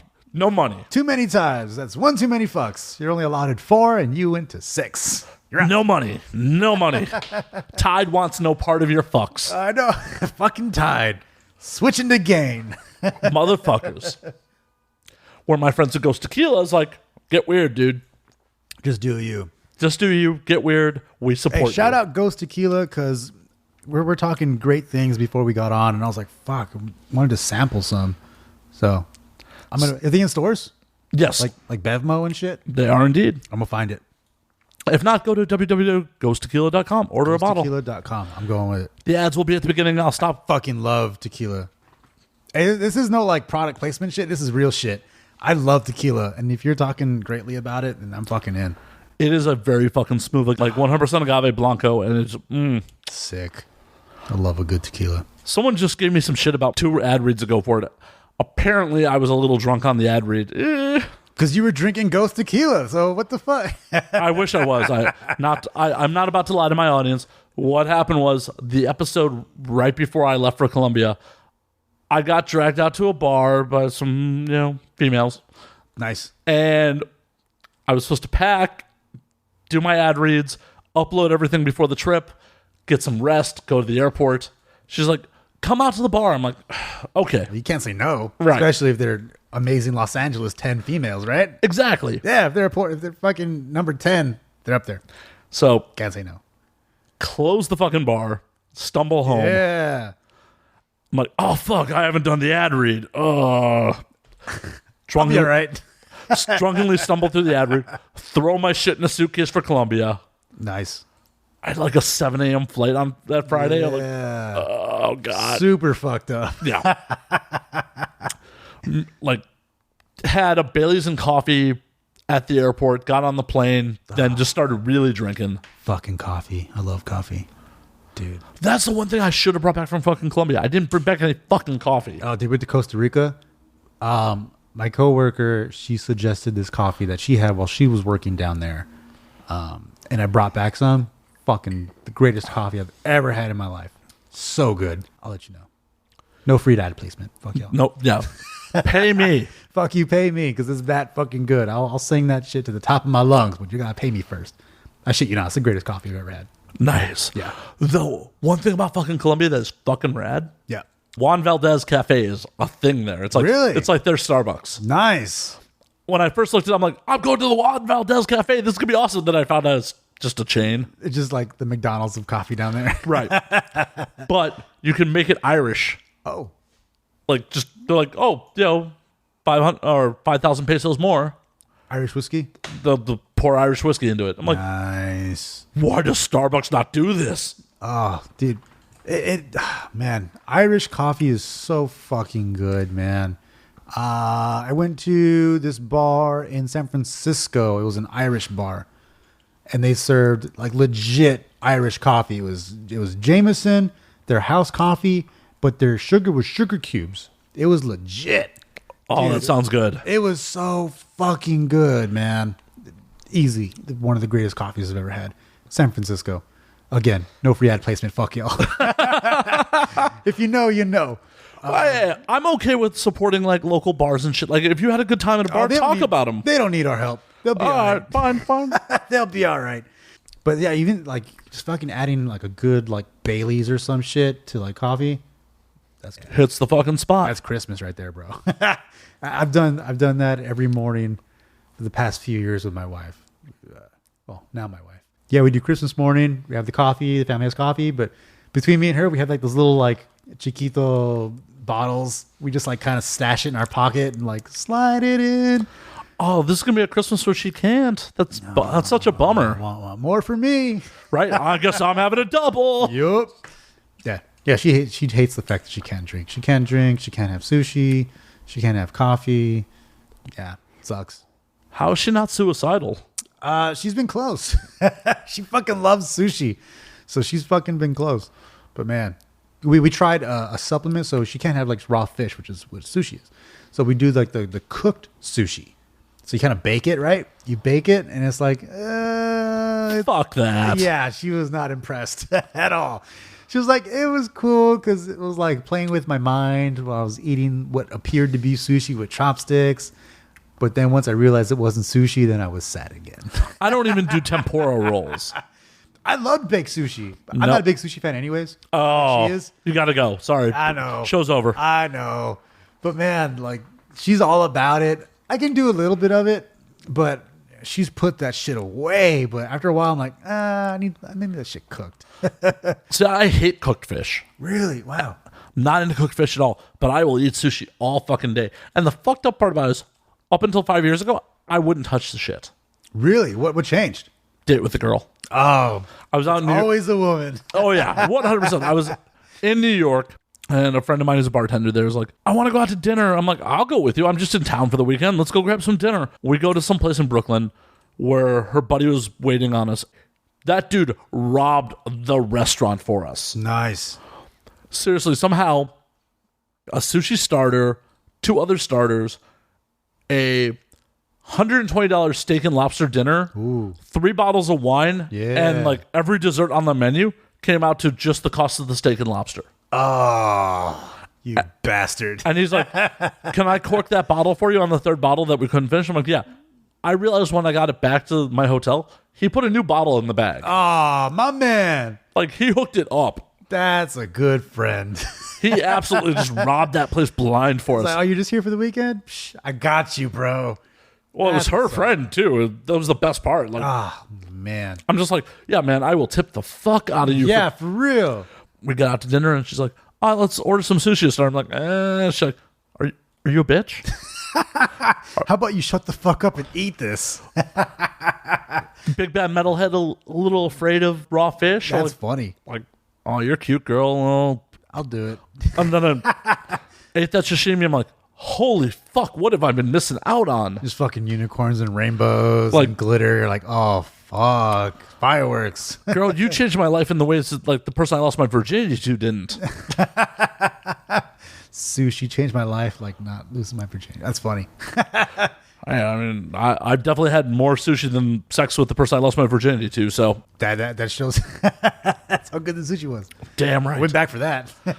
Went back for that. Did not go back for the person I first fucked. Yeah. Speaking of which, nothing makes me feel older than the fact that at least 2 of the first 3 people I had sex with either are pregnant or have kids already. I mean, people. I know we're of age. They live different lives, but I mean, it's definitely aging. I had relations with a particular girl from high school, and now she's on her 2nd kid. I'm just like, fuck, weird, man. Like, okay. I haven't spoken to the person I lost my virginity to since probably the summer I lost my virginity to her. The second person I had sex with has had a kid for like a couple of years now. Like, she's a single mom. Yeah. And the third person I ever had sex with is pregnant now. So I like Facebook stalked the person I lost my virginity to. I'm like, she got kids? Like, yeah, I'm just curious. I'm just curious. Like, am I just living a completely different life than all these people? Yeah. And that's fucking cool though. I mean, dude, on the real, like, I saw that your apartment was out here in Hollywood. I was like, dude, fuck yeah, man. I ain't mad at that at all, dude. Like, life is good, dude. Life is good. You got a podcast, you know, a lot of beautiful peoples, good apartment, good. Just came back from Colombia. I'm not hating on my life in any way, shape, or form. It's just like, it's weird to see where people that I had a lot in common with 20 years ago. Nothing in common now, yeah. shit. If I had knocked up the first person I had sex with, Wow, that kid would be 21. 21. Damn. 21 at this point. What a realization, dude. I know, that so trips me out, dude. Super fucked up. Well, and the girl who's now pregnant and the third person I ever had sex with, because we're young and stupid, we were talking about like what our kids would look like while we were, Yeah, fucking around shit. Yeah. It's like, oh, she's pregnant now. It's like, oh, that's so weird. Yeah.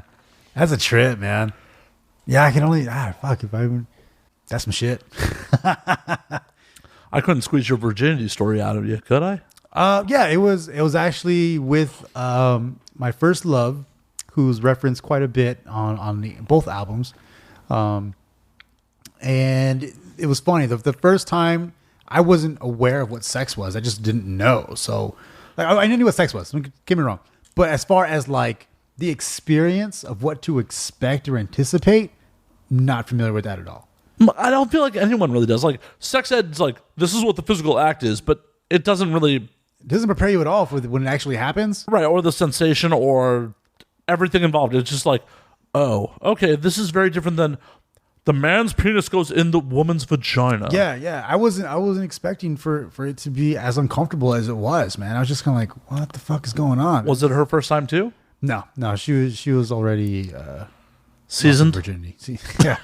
Choose my words carefully. I still have a lot of respect for her. So, hey, there's nothing wrong with being seasoned. There's nothing wrong with getting around. The act of, sure, but the word description can be a little bit scarring if not used the right words. You know what? I think every fucking woman should be able to get hers. No fucking shame. Absolutely. I hate the double-edged sword on that, on how it goes fucking both ways. Well, that's just horrible. Stupid human tradition. Yeah, in biblical fucking times, if a woman had a lot of partners, she might be a disease carrier and fucking kill you. It's 2018. Yeah, she's fine. She's fine. Get your fucking rocks on. Yeah, just get it in, man. I'm not fucking mad at all. Right. Ladies, get it in. Yeah. But at the time, I was just not familiar at all. I was just super uncomfortable. Like, what do I do with my hands? Like, it's like very much like, what the fuck am I doing? But luckily, I had opportunities to lose my virginity prior to that. To me, that act has always been pretty special in that sense. So I wanted my first person to be someone I actually cared about. And luckily, it was. So when it all went down, I was just kind of like, oh, man, I want to make a good impression. I want to do good. Am I doing okay? Well, unless you're a piece of shit, you always want to knock it out of the park. Yeah. I mean, well, no. Because as I'm thinking about it right now, friends with benefits, if you guys have a mutual understanding of like, okay, you're just going to use my pussy just to get it in, feel better about yourself, and get out. That's cool. Well, if it's a stated agreement, sure. I'll give you that. But even then, I still want to, I want my partner to fucking get off. That's true. I want them to feel good as well. I mean, I've definitely had some drunk sex where I essentially masturbated inside someone. That's a great description. I've never heard of that before. That's funny. But all I'm doing is masturbating inside you. You're just here. I mean, that's essentially what happened. I don't feel great about it, but it happened. Yeah. If I could... A one-night stand I had a one-night stand once. I did a one-night stand one time just to say I did it, and it was fucking horrible. I do not ever want to do that ever again. The chemistry was not there. I didn't really care about this person. I mean, she was physically appealing to an extent, sure. But like, there's some type of chemistry that's involved for good lovemaking, or at least good sex, or at least good fucking, where you are on the same page in some shape, form, or fashion. And me and this girl just had none of it, man. We were just flopping fish next to each other. It was horrible. It happens. Sometimes even with people you have good chemistry with, it takes multiple times to learn each other's rhythm and figure out, you're into this, I'm into this. Like, I've had girls try to choke me, and I am totally not into that. Yeah. I had a girl bite me. Like, she was into biting. I was like, nah, man. Like, some guys are okay with the pain. Nah. Like, it hurts. I have to stop and, like, think about, wow, this really hurts right now. And my boner just goes, like, yeah, I am not into receiving pain. I'll dish some out. If you're into that, I'll dish it out. Yeah. I can help you out if you're into that. I'll explore what I can provide to you. But I already know what I like and don't like, and it's on the list. Yeah, I don't want to be checking if I still have a nipple. Yeah. Don't fucking bite my fucking tit off. Like, I need that. It I mean, I don't doesn't really feel- need it, but but cosmetically. it balances me out when I'm on the beach. Right? I need symmetry here. I Exactly. can't be like eye patch in one nipple. Yeah. The worst fucking pirate ever. But yeah, I feel like I want to do a good job. But if I'm not, then it's like, okay, let me know so I can course correct. Yeah, ladies, be honest about that. You're not going to hurt my feelings if I am not doing something that you're not into. Yeah. If I'm just flopping a fish inside of you, then you let me know, because that's not what I want to go to. But on the flip side, you don't get butthurt if I'm like, hey, this would feel better if. Yeah, totally. It's got to go both ways. I mean, that's what makes good sex is good communication on both sides. Just like, yo, this is working for me. This is not working for me. Hey, how about you put your thumb here? Like, just let me know what the fuck you want to do. Exactly. Tell me what it is that you're into. I'll say like, hey, I'm okay to explore that. You're like, hey, can we 2 girls, 1 cup on me real quick? I'm like, probably not. That's outside my comfort level. Exactly. I'm like, we're probably going to draw the line. I'm out. But anything beyond that, I'll consider it and be like, okay, well, this is what you're into. I care about you. I'll think about it. Even if I don't really care about you, we're here tonight. Yeah. I want to perform well. Right. I don't want you to go home, write in your blog, go on YouTube, be like, that limp dick motherfucker. I met this one guy in Hollywood and he was fucking awful. It's fucking awful. He has a fucking shower. Exactly. Yeah. Don't at me. Please, if that was you, don't at me. Don't tag me, bro. So back to your virginity story. You're in love. Yeah. The angels were in the air. The Cupid was... No, it was, we were together by ourselves. We tried, well, actually, to provide perspective on the story. We tried to have sex the first time. And because it was such an uncomfortable situation for me and the physicality of it, I was like, I'm not sure if this is working right. This feels odd. Someone feels like they're in pain. We're just going to stop. I mean, I think I got the head in and that was it. We're done. And then we talked about it a little bit. And I was like, we got to retry this again. So when the opportunity presented itself, the discomfort was there again. But I was like, okay. Condom, no condom. No condom. Okay. So naturally, I was freaking the fuck out afterwards. Right. Because we're of that generation where health ed said, if you have unprotected sex, you're getting AIDS. Yeah, you're getting AIDS or you're getting pregnant. We're getting one of the two. Or both. Yeah, at the same time. So we did it. It was fantastic. It was very memorable in that sense. And it was cool. But naturally, afterwards, I was like, fuck, what if we're pregnant right now? Because I'm just a kid. Didn't know what the fuck was going on. I was like, oh, no. Well, you're Hispanic, so pregnancy just instantly happens, right? Oh, yeah, totally. That's just how we roll, man. Like, what? You have 10 cousins? Cool. Let's start our clan. Here we go. It's the old joke. You look at a Hispanic girl wrong and she's pregnant. Yeah, pretty much. Pretty much. Hey, it's my wife's. That's how my wife happened. Barely got married. Bam, pregnant. Probably happened in Thailand. No, it happened when we actually, it's funny. So she has her period tracker. She tracks all that. So one of the cool features of the period tracker is you can take note as to when lovemaking takes place. And we looked back, we did the math, and we're like, oh, it was this night that we conceived. Fantastic. The future's so fucking weird. Dude, it's fucking crazy. We're like, oh, man, I didn't know, but that night I totally impregnated you. Fantastic. Ladies, please stay on the period tracker. Let me know when I need to pull out. I give myself a pat on the back. My pull-out game is hella strong. Mine's trash. Absolute trash. Hella strong. I gotta stay focused. Super focused. I like finishing inside people consensually. Consensually. Shut up. No, consensually, actually. That's funny. It's true. Oh, man. So you and your first time, you were in love, but it didn't end up working out. No, I mean, in the end, we had a really long relationship. We were off and on for about a decade. Holy shit. Yeah, it was pretty intense. Love her to death, love her to pieces. Her, she's doing well for herself. We don't talk anymore. That's generally how it goes. That's generally how it goes when you get married. Yeah, you can't talk to your exes anymore. But that was the thing, while I was dating my current wife, at the time girlfriend, I was still friends with my exes.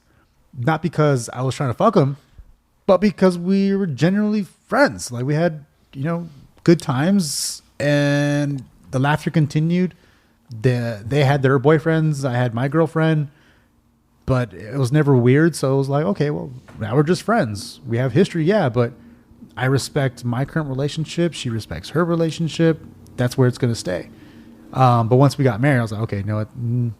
I can see the discomfort in this. And yeah. Did the wife ask you to, or did you just preemptively do it? I was on the track of preemptively doing it, but then it got to a point where she's like, you know what? I would just prefer this. I was like, you know what? You're right. We're done. Hey, good on your wife for telling you what her comfort level is. Exactly. Because if not, then I would have told her, like, because I did tell her, like, hey, if this ever gets weird for you, let me know, so that way I can, take care of it. And eventually she got to a point where, like, you know what, we're about to be married, and that's just not a thing I want to do anymore. So, and it was never a problem. Like, I never cheated on her with my ex-girlfriends at all. So it was like, fine. But at that point, it was something that she wasn't comfortable with, so handled it. No, that's awesome for honesty. I'm of two minds of it. On one hand, it's like, it's kind of weird for me to think about. I'm a perpetual bachelor. Don't take my advice.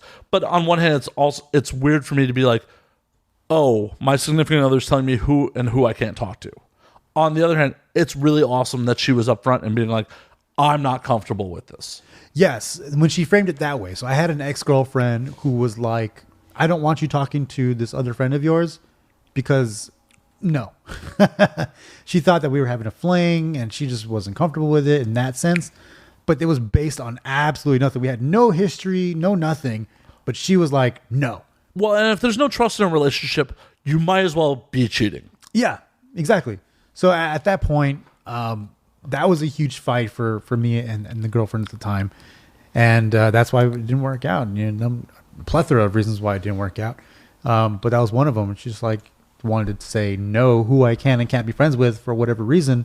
But with my current wife, it was a more mature conversation.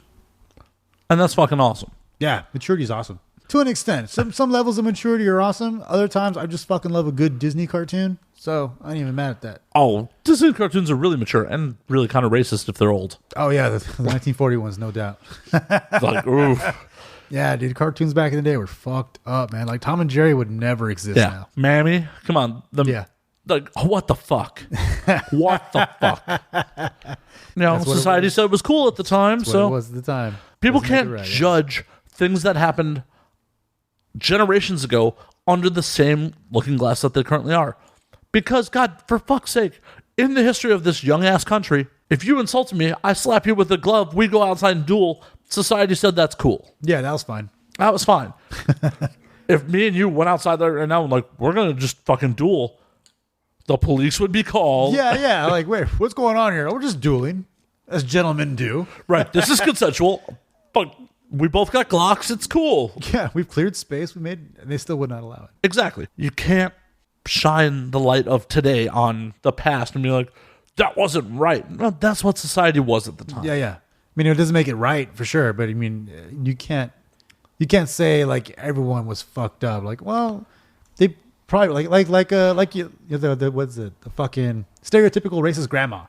It's like, oh, grandma, you're so racist. Like, well, she's partly racist, but she's also just kind of being who she is. And that's what it was at the time. It's just learn from their mistakes. Yeah. Like, we're in the wrong if we repeat those mistakes, but you can't be like, well, grandma's just fucking wrong. I mean, yeah. That's crazy. Yeah.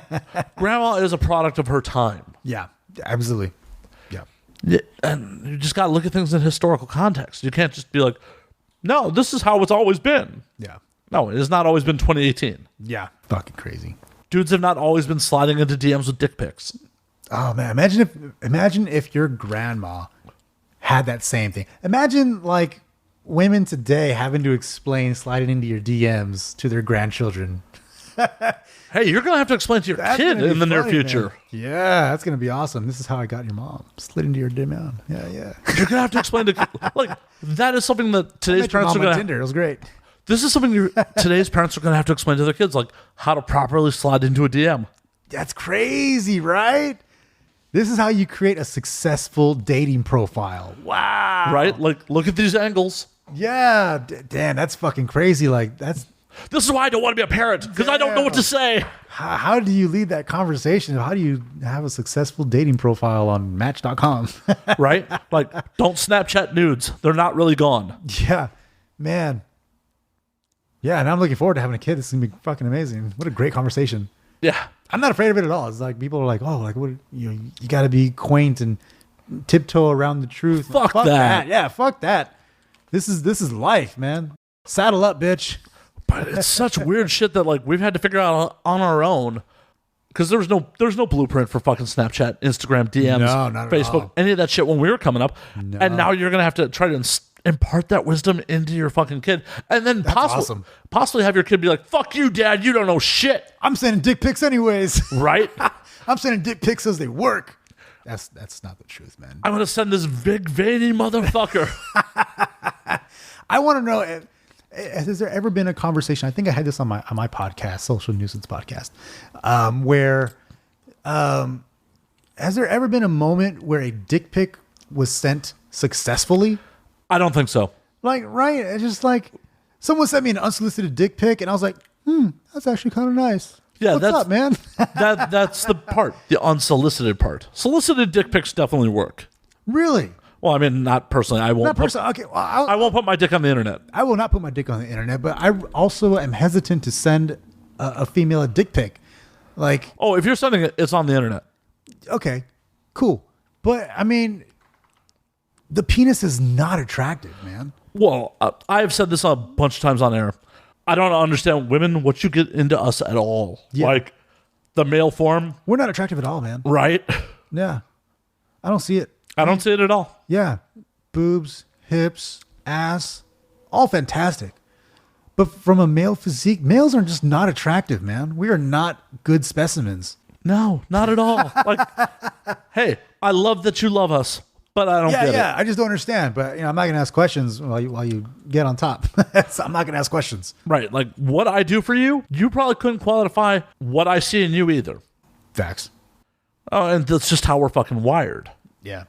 Yeah, if a female asks me for a dick pic, I'm just like, I'll send it, sure. But I don't understand. But, if it makes you happy, sure, that's cool. Nope, won't do it. We'll never do it, huh? Nope, no way. You've seen one dick, you've seen them all, right? My thought process is like, you want to see it, you can see it in person. Touche. Well done. Well done. I will happily drive. Actually, this is a fun segue. What is the furthest you've ever like traveled for sex or Oh, man. a potential hookup? Potential hook, furthest I've ever traveled. Not far. Well, that's good. I mean, I never had that question. I really gotta like ponder it. I've had hookups where it's like, okay, I got to drive in the middle of the night. I know where I'm going right now. So I'd say, as Angelinos do, we measure things in time. So I probably drove maybe a half hour. Oh, that ain't shit. It ain't shit. Yeah, You drove further to get to this podcast. I did.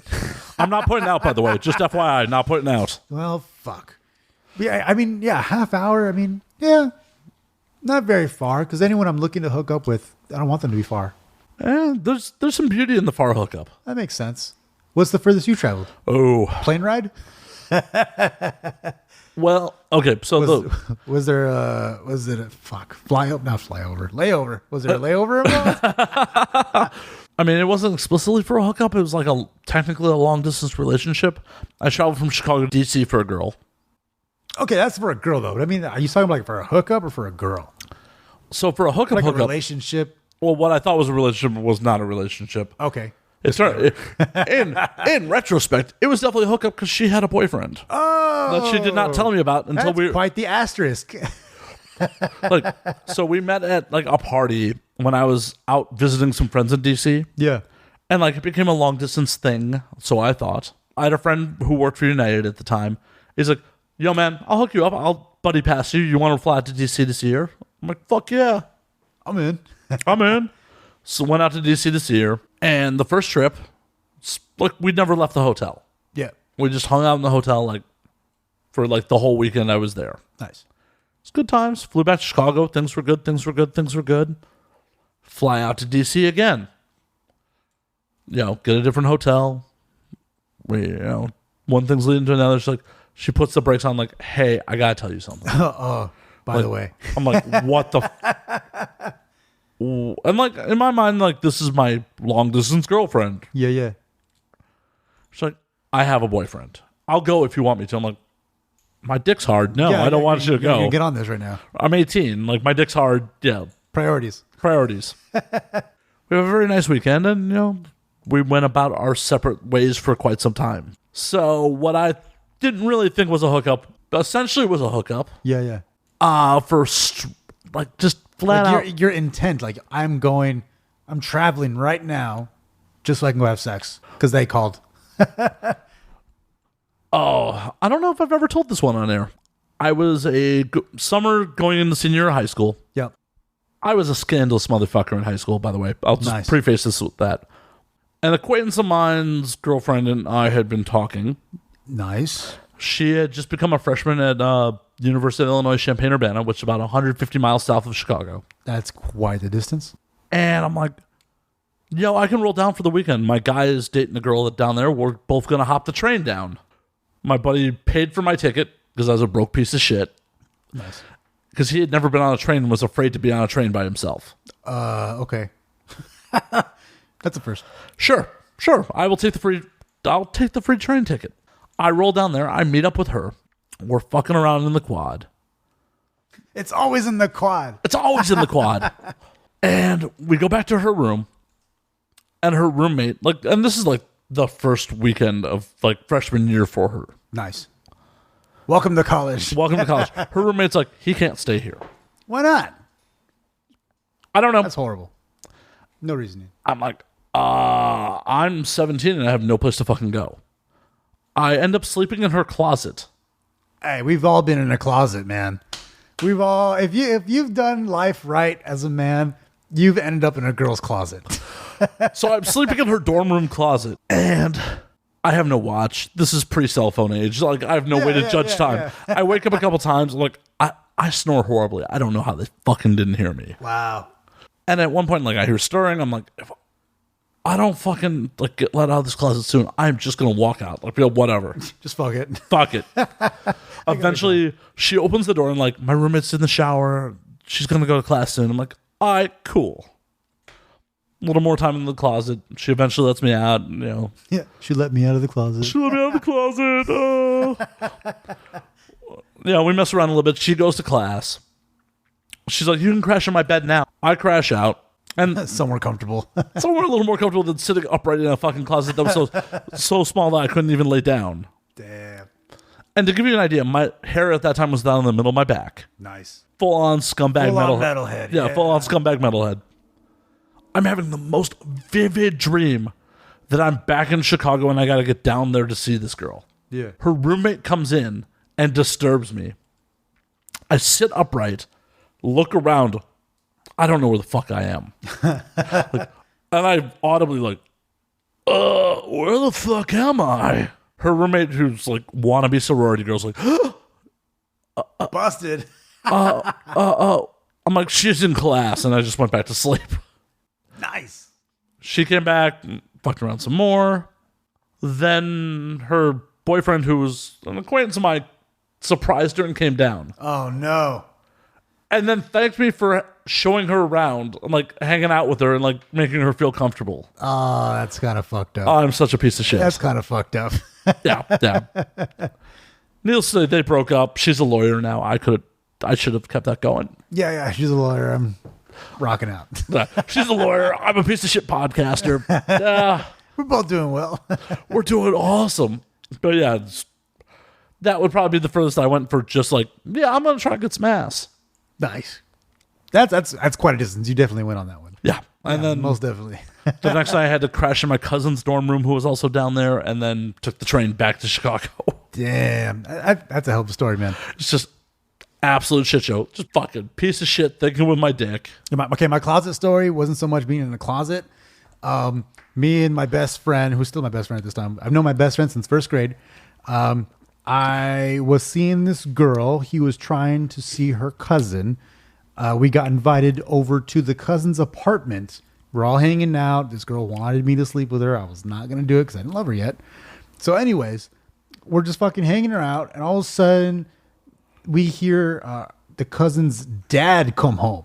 The dad. Oh, no. Walked through the front door while we were in her room. So we were like, oh, shit. So they both bolted out of the room, went to the living room to go talk and distract the dad. And it was my girlfriend, the cousin, and then the cousin's little sister. The little sister was playing like director, like, okay, he's in this room. You got to come here. You got to come here. So she was like, okay, you guys got to go in this room. So literally looking at the floor plan, he's in the living room. We're in the bedroom. He goes into his bedroom. She pulls us out of her bedroom into the living room onto the back balcony. We're on the second floor. And we're like, oh, fuck. And they put the blinds up so you can't really see outside. So we're on this balcony. He comes out of his room and he's now in the living room in the kitchen, still talking to them. And we're just like, oh, shit. Like, we're looking around like, how the fuck do we just jump? Like, no, it's too fucking high. We can't do that. So we look at this garden hose that's fucking just wrapped up next to there. And we're like, let's fucking unravel it and throw it over. So we fucking throw the garden hose over like we're going to fucking like Rapunzel our way down. And before we can literally try to climb down this garden hose, which was also a fucking horrible idea, instead of actually doing that, as we're about to jump over the rail to climb down this garden hose, the little sister opens the door like, okay, you got to come out. You got to come out. Like, oh shit. Okay. So we scram over into the kitchen. He's in the living room, literally fucking on the other side of the wall. Like, oh shit, like completely quiet. And they distract him to go back into the room again. And as soon as they goes into the room, the little sister pulls us out of the kitchen and out the front door, and we fucking bolt. It was the craziest moment of our lives, man. It was so fucking cool, man. Awesome. That's fucking, oh, that's nuts. We almost climbed down a second story balcony on a garden hose to avoid a girl's father. And you probably would have broke some shit. And he would have, Totally. oh, he would have had to call the fucking hospital for you. Yeah. Holy shit. Fucking, it was awesome, man. That's my closet story. Not actually in a closet, but fuck, man. Close enough. Same concept. Definitely. Hidden. See, I don't feel like kids these days get into that shit. No, they're just send Snapchats. Whack.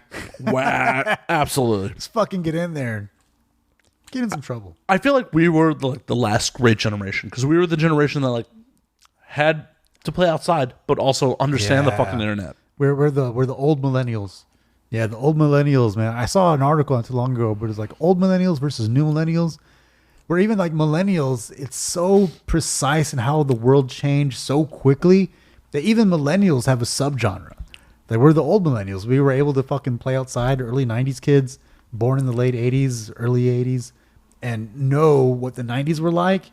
We were coming of age during the .com era and really got to see shit pop off, like with fucking MySpace. Like, man, some good shit, man, when the internet was in its infancy. Yeah, kids these days will never know. You'll never know. You never know, young man. Your kid will never know an age where everything is not connected. Yeah. I was listening to your most recent podcast. Where was it? Ella Darling. Yep. Yeah. And she made a comment like, I don't know how the world worked like before the internet. I don't understand. I was like, dude, like for real, like encyclopedias. But even then, like, well, she has a degree in library science, actually. That's right. She said she was a librarian. I was like, fuck, man, like it's just fucking crazy, man. You got to go through the Rolodex and. Yeah, we talked about it on that episode. Not to call back to it too much, but when I went to high school, like the internet was just kind of starting, and my teachers were like, "You can't use the internet as a reference." Yeah, and you pointed out how Wikipedia had references, like, go fuck yourself. Yeah. And they still wouldn't allow it. I was like, man, whatever, dude. Well, Wikipedia wasn't really a thing at that point. It was just like, you were just kind of searching willy-nilly. Yeah. Just fucking shooting in the air, like, hope I find something good. Hope I find something that supports my argument. Yeah. No, which you can do now. I mean, fucking, that's what the internet. We talk about that in the Social Nuisance podcast. It's like, you can go and you can find anything. www.imright.com. Oh, yeah. No, confirmation bias is definitely real. Yeah. That's awesome. I can't believe she had a degree in library sciences. Yep. She's a porn star. Yep. That's awesome. She is wicked smart. That is so fucking cool. I would love to have a conversation with her because I would just like want to know. Well, like most like strippers, porn stars, all that. I just want to know, like, how did this happen? Like, I understand, like, you can enjoy. And that's one of the like the stigmas they have is like, oh, you're just dumb and you just, get naked on camera. Not even close. Like they are incredibly intelligent as well, and they have that entire aspect to them but they also just enjoy sex. Like, that's cool, man. And not even, it's not just enjoy sex. It's like any other fucking job. Your job doesn't fucking define you. Right. It's, some of them see it as, this is a good way to make money. Some of them legitimately like, I love sex, so let me do this. And make money off of it, yeah. Exactly. There's 100 different reasons why people get into porn. There's 100 different backgrounds of people that are in porn. Just like, music, any other form of entertainment. Yeah. Everyone comes from different backgrounds. Everyone has different reasons why they're doing it. Yeah. And unfortunately, there's some stereotypes out there that just, oh, you can't do anything else, so you're in porn. Yeah. No. Yeah. It's hard fucking work.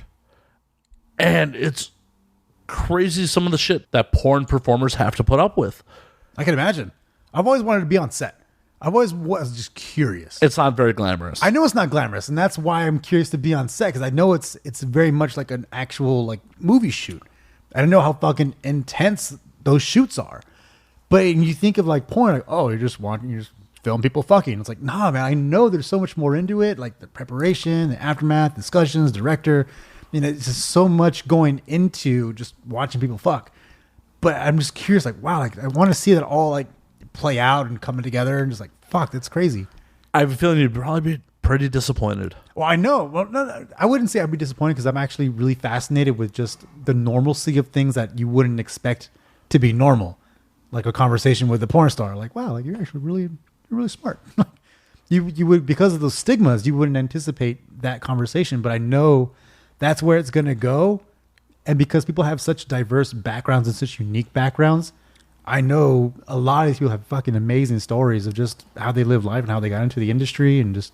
I'd hope in 2018 no one expects a porn star not to be intelligent. I'd hope at this point.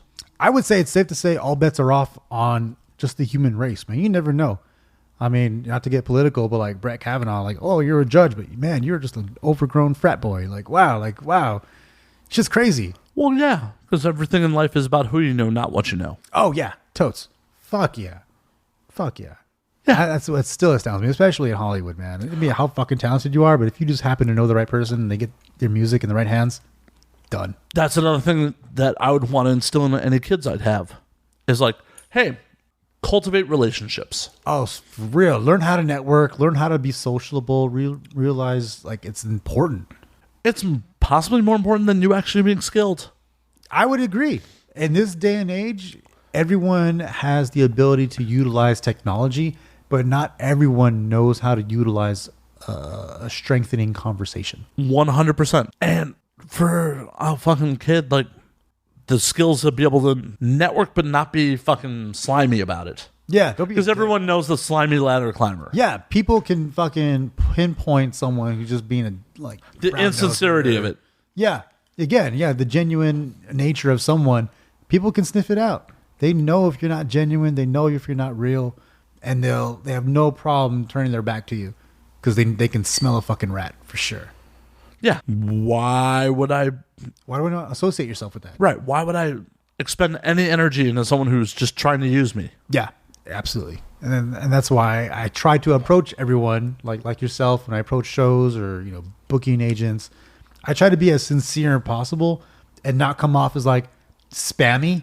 Because I try to be like, I've actually listened to your show. I actually am trying to approach you as a person. Like, you're a person trying to cultivate your platform, as am I.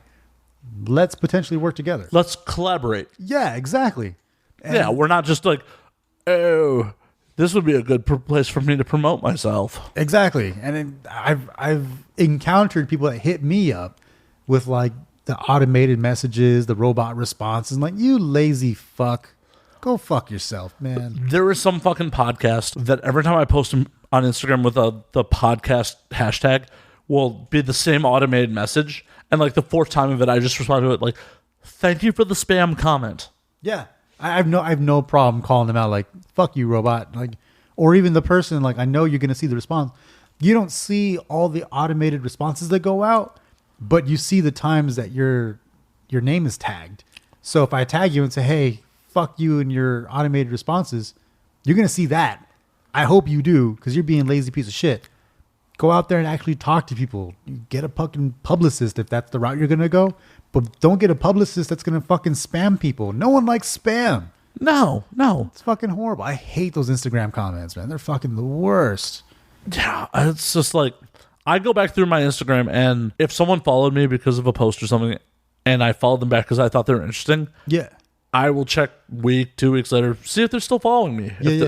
If they've unfollowed me and I don't really give that much of a fuck about what they're doing, I'll unfollow them back. Like, Yeah. I'm not just here to be used for another follower count. Yeah, I can't stand it, man. You know, Kanye put that post the other day. Like, he wished like social media could be utilized without comments, or not comments, the number of likes or the number of followers and all the numbers associated with social media. Is like, what if we could just have social media that not have that shit? I'm like, that'd be dope, man.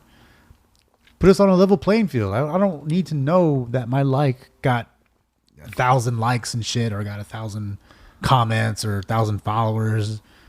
If I'm saying real shit, I'm saying real shit, and people that fuck with it will. Yeah, but someone like Kanye who has millions of followers, that's one thing. There are definitely people who it's a dopamine hit for them to see those likes. And that's the thing. It shouldn't be. It shouldn't be, but it is. Unfortunately, yeah, it is. Unfortunately, it is. They tie their self-worth to that shit. It's horrible, man. I mean, I felt myself getting a little bit into it, but only because I need to play the game. That's what it is. I got to get my followers up. I got to get this up. Not because I fucking want it or give me a fucking fake sense of self-worth, but because the booking agents are looking at my numbers. I agree. No, I'm right there with you. It felt horribly lame, but I did it. While I was in Colombia, we bought some fucking ants and some local liquor, and I asked my buddies, like, these are my real life fucking friends. Can you film me trying this shit? Yeah. But I mean, that's just playing the game. It's taking a public persona on the public forum. You have to make content. You got to generate content. You got to generate engagement. That's just the game. That's just how it goes. No, 100%. I know. I grudgingly did it. I also told them in like the same trip, like, if I ever ask you to call me by my stage name in a non-public place, punch me. I unfortunately have to do it. I have to. I mean, sometimes I'll be in my own home. When I'm doing the podcast, I'm in my own home. My wife's sitting right over there.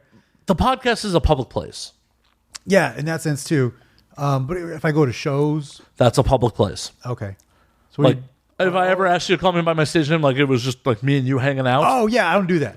I'd be like, punch me. If I ever get to a point where my head is that fucking like, call me Matt Slayer. Yeah. Punch me in the fucking face. Yeah. If I ever get like, no, if you're on my podcast or we're out in a public place, like we're at a convention or some shit like that, or a place where the majority of the people that are we interacting with know me by my stage name. Yeah, I expect you to do that just to lack of confusion. But if it is just you and I hanging out and I ever be like, that's not my name, punch me in the face. Yeah, I agree. I think my wife has never called me that.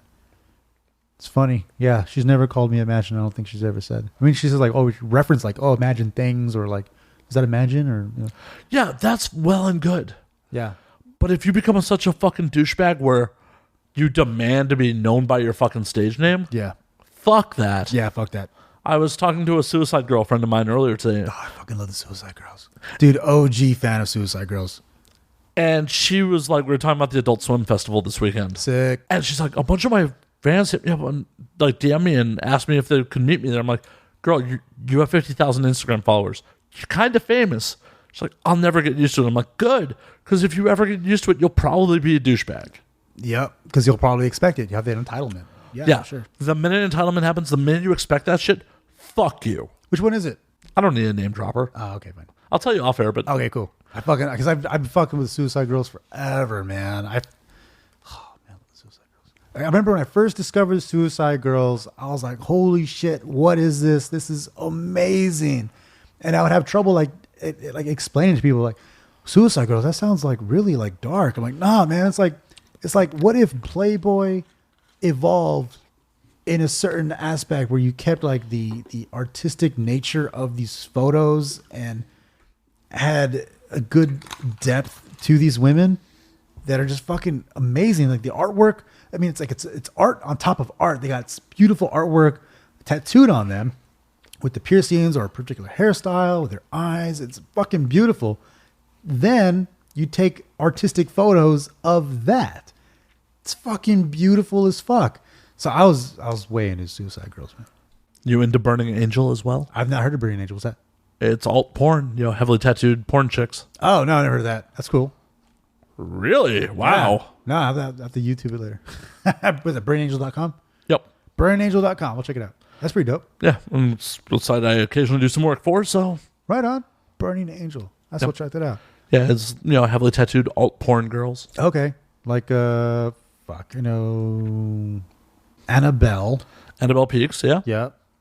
There's another one that has the spider webs on her tits. Bonnie Rotten. Bonnie Ryan. Yeah.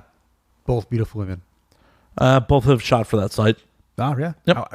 As is expected, if that's their. Well, Bonnie, so mainstream. Well, Annabelle at this point, they're both really mainstream at this point. But back in the day, back when I started, Burning Angel was like the place for heavily tattooed girls. Nice. Good for them, man. Yeah, I remember Suicide Girls. When I got my house, I was super excited to have a coffee table because I'll have my Suicide Girls coffee book. Yeah, that thing. And I was super excited because I've had it for years and it's autographed by numerous girls. I'm like, fuck yeah. I finally have a coffee table to place it upon. And it's been there ever since. Fucking love it. And that's awesome that your wife's all about that life. Oh, yeah. She would go through the book and she's like, oh, that's really pretty. That's a really good photo. I've taken pictures of my wife as well. And it's awesome. Your wife heavily tattooed? Not heavily. She has an amazing world map in watercolor on her back. Fucking gorgeous. And then in a bit personalized cursive, it says, I want to adventure in the great wide somewhere, quoting Beauty and the Beast. So that's on her back. And then on her side is a tattoo she got like early college years, like a tiger or some shit. Not as beautiful as the world map. I think I'm just partial to the world map. It looks fucking beautiful. But yeah, she has that. I am, because she's your wife, and I'm trying not to be disrespectful, I'm stopping myself from making a joke. No, say it. So you've come across the world. I have multiple times. I couldn't help myself. I fucking couldn't help myself. Come across the world multiple times. I was like, I'm placing my flag here, there, and there, all at the same time. Awesome. Yeah. People get weird when it comes to wives. Nah, she's cool, man. She gets a good joke. And she would have to in order to marry me. I'm fucking so inappropriate. And it's a good thing that she is too. So that's works out. Hey, that's awesome that it fucking works out that way. Yeah, like, yeah. Both of you, like, it's a good match. Like, yeah. I mean, hell, we went to a fucking ping pong show together. And she wanted to go to that. Fuck yeah. That's fucking awesome. Right, that's so fucking awesome. Yeah. One of these days, I'm going to drunkenly propose to a woman who will go to a ping pong show with me. Because that's what I do. I just get drunk and propose to people. There you go. That's why there's a thing of ring pops in my fucking kitchen. Oh, that's the ring pops. The law of averages. It's got to work out eventually. Like, hey, girl, I'm going to put a ring on it. This ring pop. That's awesome. But imagine, it is about that time. It is last call. So where can we find you on all the social media? Find your music. Find all that fun shit. One-stop shop, thatimagine.com, or you can simply find me on all social media at that_imagine. It's the same everywhere. Instagram, Twitter, Facebook, Snapchat, you name it. It's all the same shit. No complexities. Thatimagine.com. Awesome. And the new album dropped already? The new album is out. It's called Beyond Clouds. It came out September 28th. I'll be promoting this shit for the next year. So you will not be surprised to see my name on numerous bills performing throughout Los Angeles, Orange County, Inland Empire, Southern California. But fear not, I will also be on tour as well, touring the nation when I get the opportunity to. So if you have a city and you dig my shit, let me know and I will come perform, whether it be it's in your local bar, in your bedroom, in your mom's room. I don't care. If you have a stage and a mic, I am there. Oh, shit. Probably shouldn't request them in your mom's room. The wife will get a little upset. All right, she'll be holding the camera, man. I'm fucking not mad at that at all. That's a good fucking wife. Yep. All right. Well, you can always find me at Matt_Slayer on Twitter, Matt Slayer on Instagram, Matt F. Slayer on Facebook. You can find the podcast at And Now We Drink on Twitter, and Now We Drink _ on Instagram. And until next time, everyone. Now we drink. And now we drink. Thanks again, drinking buddies, for tuning in. And as promised, the And Now We Drink premiere of Imagine's Mic Check.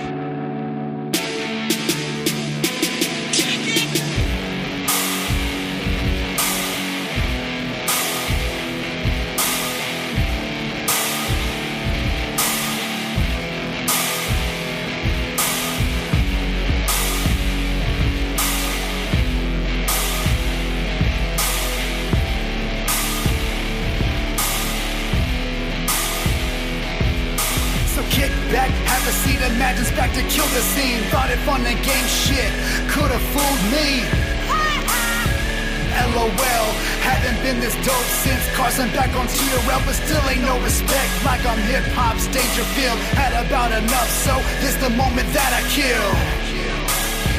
For a dream fulfilled, no one but myself. When it came time to make this real, fuck a handout.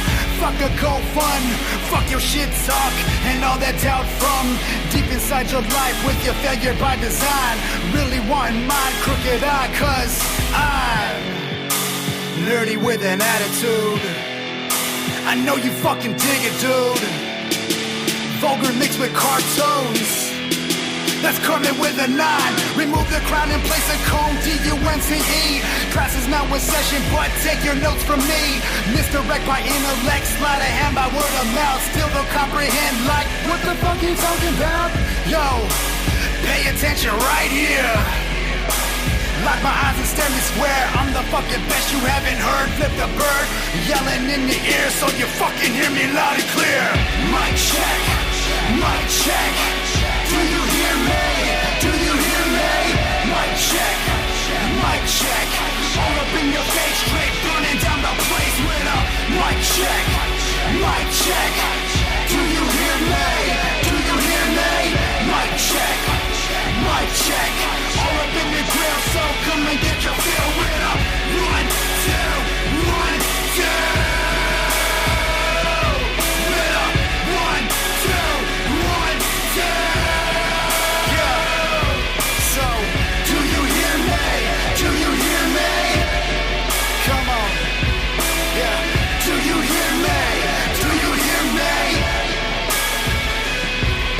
Check.